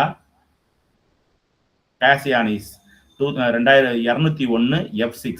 ஐடனெல்லா காசியானிசிஸ் 201 F6ங்கிற இந்த பாக்டீரியா பெற்றிருக்குல PET பாலிஎத்தின் டெரிடாப்தலேட்லான உணவுப் பொருட்களை கடிச்சு செரிச்சு அதை வந்து மக்க செஞ்சிடுது. அது காரணமான நொதி வந்து பெட்டு ஏஸ்னா கோடாலி மாதிரி ஞாபகம் வச்சிங்க. நொதி ஏசுனாலே நொதி தான். ஏதோ ஒன்று உடைக்கணும் அல்லது செரிக்கணும். இந்த இடத்துல பார்த்தீங்கன்னா பெட்டை அது செரிச்சிடுது. ஓகே, அப்போ நமக்கு ஒரு சந்தோஷம், பெட்டலான அனைத்து பொருட்களையும் இது வந்து மக்க செஞ்சிடுதுன்னு. ஆனால் என்ன பிரச்சனைனா, நம்ம சொல்லியிருக்கோம்ல, இதுவும் மக்க செய்யற வேகங்கிறது நம்ம பயன்படுத்துற வேகத்தை விட ரொம்ப ரொம்ப கம்மி. அதாவது நம்ம வேகமா நிறைய பெட்டு பொருட்களை பயன்படுத்துறோம். அந்த பாக்டீரியாவில் அவ்வளவு வேகத்துல அதை சிதைக்க முடியல. அதனால இது வந்து முழுசா பயன்பாட்டுக்கு வரல. இருந்தாலும் நம்மள்ட்ட ஒண்ணு இருக்கு. ரெக்சின் குறியீடு 1 உள்ளதை இந்த பாக்டீரியாக்கள் சிதைத்து விடும். சரிங்களா? ஜப்பான்ல கண்டுபிடிச்சாங்க. அதோட பேரு தெரிஞ்சுங்க, வருஷம் தெரிஞ்சுங்க, எங்க யூஸ் பண்றோம். பெட்டு, அது சுரக்கிற நொதிக்கு பேரு பெட்டு ஏஸ்னா கௌடாலின்னு அர்த்தம். பெட்டை உடைக்கிற பெட்டை அவ்வளவுதான். குறியீடு வந்து குறியீடு 1 உள்ளது, ரெசின் குறியீடு 1 உள்ளதை இது வந்து மக்க செய்யுது. அடுத்து கடைசியா இந்த பாடத்தோட கடைசியா கண்ணாடியை பத்தியும் சேர்த்திருக்காங்க. கண்ணாடி ஏன் கண்ணாடி வந்தாங்கன்னா, ஃபைபர்ஸ் அப்படிங்கிற வாசி கண்ணாடியை பத்தி சேர்த்திருக்காங்க. ஆக்சுவலா கண்ணாடி வந்து லிக்விடா சாலிடான்னு இன்னை வரைக்கும் பிரச்சனை ஓடிட்டு இருக்கு. சொல்லுங்க, கண்ணாடி லிக்விடா சாலிடா? சாலிட் தான் சார். Liquid sir. சொல்லக்கூடாது, அது சாலிட்னு சொல்லக்கூடாது. ஆக்சுவலா அது ஒரு type of liquid. Super cooled liquid கண்ணாடி வேணா எழுதி வச்சிங்க. அதாவது அதாவது குளிர்விக்கப்பட்ட திரவம். அது ஒரு திரவம் தான் கண்ணாடி. என்ன ஆகும் அப்படின்னா, ஒரு 100 வருஷம் ஒரு கண்ணாடியை நீங்க அப்படியே நேரா நிக்க வச்சீங்கன்னா, அந்த கண்ணாடி மெதுவா மேலே உருகி கீழே உள்ள பகுதி தடிமனாயிடும், மேல உள்ள பகுதி மெல்லிசா மாறிடும். அது ஒரே நாள்ல நடக்காது, 100 வருஷத்துல நடக்கும். அதனால நம்ம சாலிட்னு சொல்லிட்டு இருக்கோம். ஆக்சுவலா அது வந்து சூப்பர் கூல்டட் லிக்விட் கண்ணாடி. சரி, அடுத்து வருவோம். சிலிக்கான் டை ஆக்சைடு எடுத்துக்கிறோம். சிலிக்கான் டை ஆக்சைடை நம்ம உருக்குறோம். அதோட சோடியம் கார்பனேட்டு இந்த பொருட்களை சேர்க்கும் பொழுது சிலிக்கான் டை ஆக்சைடு உருவாகுது. இந்த இதில் உருகி சிலிக்கான் டை ஆக்சைடு உருகி ஆக்சிஜனும் சிலிக்கானும் அந்த படிக அமைப்புலேருந்து வெளியில போயிடுது.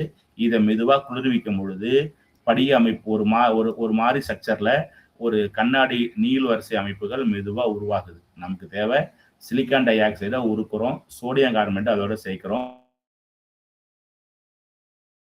கண்ணாடியை நம்ம உருவாக்குறோம். படிக வடிவத்தில், அதுவும் குறிப்பா முழுமையான படிகம் கிடையாது, ஒரு லேயரா கண்ணாடி உருவாகும். இதுதான் கண்ணாடியோட பேசிக் ஸ்ட்ரக்சர். இப்ப பொதுவா நம்ம என்ன செய்யறோம், அந்த சிலிக்கான் டை ஆக்சைடுக்கு பதில் அந்த பழைய கண்ணாடியை வாங்கி நம்ம ரீசைக்கிள் இதை பண்ணிக்கலாம். சோடியம் கார்பனேட் அதில் சேர்த்துக்கிறோம், சுண்ணாம்பு கல்லுங்கிற கால்சியம் கார்பனேட் அதில் சேர்க்கிறோம். வெப்பப்படுத்தும் போது நமக்கு கண்ணாடி கிடைச்சிருது. சரிங்களா? இந்த கண்ணாடியில தண்ணியில கரையாம தடுக்கிறதுக்கு ஒன்னோட கேரக்டர் தெரியணும். இந்த எதை நம்ம சோடியம், இந்த சுண்ணாம்பு கல்லுங்கிற சோடியம் கார்பனேட் ஏன் சேர்க்கிறோம் அப்படின்னா, கண்ணாடி கரையக்கூடாதான், அதனால சோடியம் கார்பனேட் அதோட சேர்க்கிறோம். அடுத்து பாத்தீங்கன்னா, இந்த மாதிரி கண்ணாடிக்கு பேரு சோடா லைம் சிலிக்கா கண்ணாடி. இந்த மாதிரி கண்ணாடிக்கு பேரு சோடா லைம் சிலிக்கா கண்ணாடி. நம்ம பயன்படுத்துற பெரும்பான்மையான கண்ணாடி இதுதான். கண்ணாடிக்கு பச்சை கலர் வேணும்னா இரும்பு மற்றும் குரோமியம் சார்ந்த வேதிப்பொருட்கள், இரும்பு ஆக்சைடு குரோமியம் ஆக்சைடு சேர்த்தோம்னா அது பச்சை கலரா மாறிடுது. லேப்ல பயன்படுத்துறது பைரக்ஸ் கண்ணாடி. பைரக்ஸ்ங்கிற ஒரு முத்திரை இருக்கு. நம்ம ஸ்கூல் இருக்க லேப் எல்லாருமே பைரக்ஸ் முத்திரையோட கண்ணாடி தான் பயன்படுத்துவோம். அதுல வந்து என்ன கொடுத்துருக்காங்கன்னா, போரான் ஆக்சைடை சேர்ப்பதனால நல்ல ஸ்ட்ராங்கான கண்ணாடி கிடைக்குது. ஸோ இந்த மாதிரி கண்ணாடி பேர் பைரக்ஸ் கண்ணாடி. ஆக்சைடை சேர்த்தனோம்னா கண்ணாடி வந்து சாஃப்டா போயிடும், எளிதில் வெட்டக்கூடிய கண்ணாடி, ஈஸியா அதை வந்து கிழிக்கக்கூடிய கண்ணாடி வேணும்னா ஆக்சைடு சேர்க்கணும் அப்படின்னு சொல்லியிருப்பாங்க. ஸோ எந்த ஆக்சைடு சேர்க்கும் பொழுது என்னென்ன கேரக்டர் வருதுங்கிறது நம்ம கண்டிப்பா தெரிஞ்சுக்கணும். கண்ணாடியை ஒன்னோட ஒண்ணு மேல அடுக்கும் பொழுது புல்லட் ப்ரூஃப் ஜாக்கெட்டிங், நம்ம யூஸ் பண்ற புல்லட் ப்ரூஃப் ஜாக்கெட் விஐபிக்கெல்லாம் கொடுக்குறாங்க, பெரிய பெரிய ராணுவ அமைப்புகள் பயன்படுத்துறாங்க, எல்லாமே கண்ணாடி தான். ஃபைபர்ஸா ஒண்ணு மேல ஒன்னா திக்கா அடுக்கும் பொழுது ஒரு வலிமையான ஒரு அமைப்பா மாறுது, அதுவும் கண்ணாடி தான். சரி,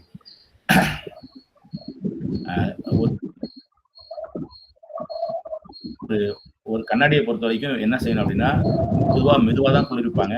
ரொம்ப இங்க கொடுக்குறாங்க. மிக விரைவாக குளிர்விக்கும் பொழுது கடினமான கண்ணாடி கிடைக்கும். மெதுவா குளிர்விக்கும் பொழுது லேசான கண்ணாடி கிடைக்கும். ஸோ இதை பார்த்துக்கணும். அடுத்து வெள்ளி அயோடைடு சேர்க்கும் பொழுது, இப்ப நம்ம கூலிங் கிளாஸ் யூஸ் பண்றோம்ல, கூலிங் கிளாஸ் எல்லாம் எதுல வருது அப்படின்னா, யாரோ ஒருத்தவங்க ஹெட்மாஸ்டர்னு பேர் வருது. கொஞ்சம் ஃபில் பண்ணீங்க. Headmaster okay.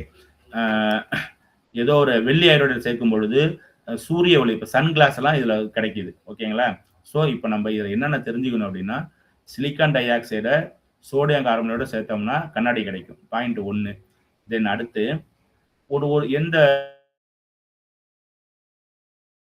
சிலிக்கான் பொதுவாக வந்து சிலிக்கான் டை ஆக்சைடுக்கு பதில் பழைய கண்ணாடியை கையில் எடுத்துக்கிறாங்க, மறுசுழற்சி சோடியம் கார்பனேட் போடுறாங்க, சுண்ணாம்புக்கல்லை போட்டு சூடுபடுத்துறாங்க. சுண்ணாம்புக்கல்லை என்ன அப்படின்னா கண்ணாடியை ஸ்ட்ரென்தன் பண்ணாது, தண்ணியில் கரையக்கூடிய தன்மையிலிருந்து கரையாம இருக்கிறதுக்காக சுண்ணாம்பு ஆக்சைடு சேர்க்கிறாங்க. இந்த மாதிரி சேர்த்தா அதுக்கு பேர் சோடாலைம் சிலிக்கா கண்ணாடின்னு பேரு. பயன்படுத்துறது எல்லாமே சோடாலைம் சிலிக்கா கண்ணாடி தான். பச்சை கலர் வேணுமா, குரோமியமும் இரும்பு ஆக்சைடும் எடுத்து போட்டுறணும். பைராக்ஸுங்கிற சோதனை சாலையில நம்ம லேப்ல பயன்படுத்துற கண்ணாடி வேணுமா, அதுக்கு பேர் போரான் ஆக்சைடு அதோட சேர்க்கணும். சரி, ஈஸியா வெட்டுறதுக்கு ஹேண்டில் பண்றதுக்கு ஈஸியா கண்ணாடி வேணுமா, ஆக்சைடு அதுல சேர்த்துக்கணும். குண்டு துளைக்காட கண்ணாடி வேணுமா, கண்ணாடி அடுக்குகளை ஒன்னோட ஒன்று அடுக்கி அது ஒரு திக்கான ஒரு ஃபைபர் போல அடுக்குகளா உருவாக்கும் போது அந்த ஃபைபர் வழியா குண்டு போக மாட்டேங்குது. அப்போ குண்டு புல்லட் ப்ரூஃப் கிடைச்சிருது. கண்ணாடியை மிக வேகமா குளிர்விச்சோம்னா, சட்டுன்னு குளிர்விச்சோம்னா ரொம்ப கடினத்தன்மை மிக்க கண்ணாடி கிடைக்குது. சரிங்களா? தென் இது கொடுத்துருப்பாங்க. சன்கிளாஸ் வேணும்னா வெள்ளி அயோடைடு அதில் சேர்க்கணும். சில்வர் அயோடைடுங்கிற வெள்ளி அயோடைடு அதில் சேர்த்தோம்னா நம்ம ஆட்டோ கூலிங் கிளாஸ்லாம் யூஸ் பண்றோம்ல, அது வெள்ளி அயோடைடு அதில் இருக்கு அப்படின்னு சொல்லி கொடுக்குறாங்க. சரிங்களா? ஸோ இந்த பாடத்தை ஓரளவு சக்ஸஸ்ஃபுல்லாக முடிச்சுட்டேன். ஏதாவது டவுட் இருக்கா இதுல? மொத்தம் 5 பாடம், ஒரு பாடம் மேல நடத்திட்டாங்க, 4 பாடம். நான் இந்த 5 பாடத்தையும் சேர்த்து தான் ஒரு 125 கொஸ்டின் ரெடி பண்ணியிருக்கேன்.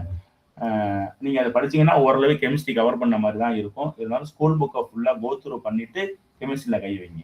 ஓகே, இப்போ நடத்துனதுல ஏதாவது டவுட் இருந்தா கேளுங்க, ரீகால் பண்றேன்.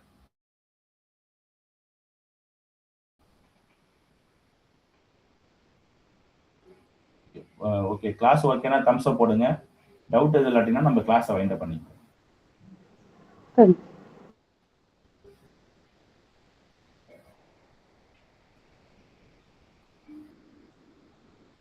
ஓகே, மௌனம் சம்மதத்துக்கு அறிகுறி. அப்ப நம்ம கிளாஸை முடிச்சுக்குவோம். Jayaselvam sir. Thank you sir. Thank you madam.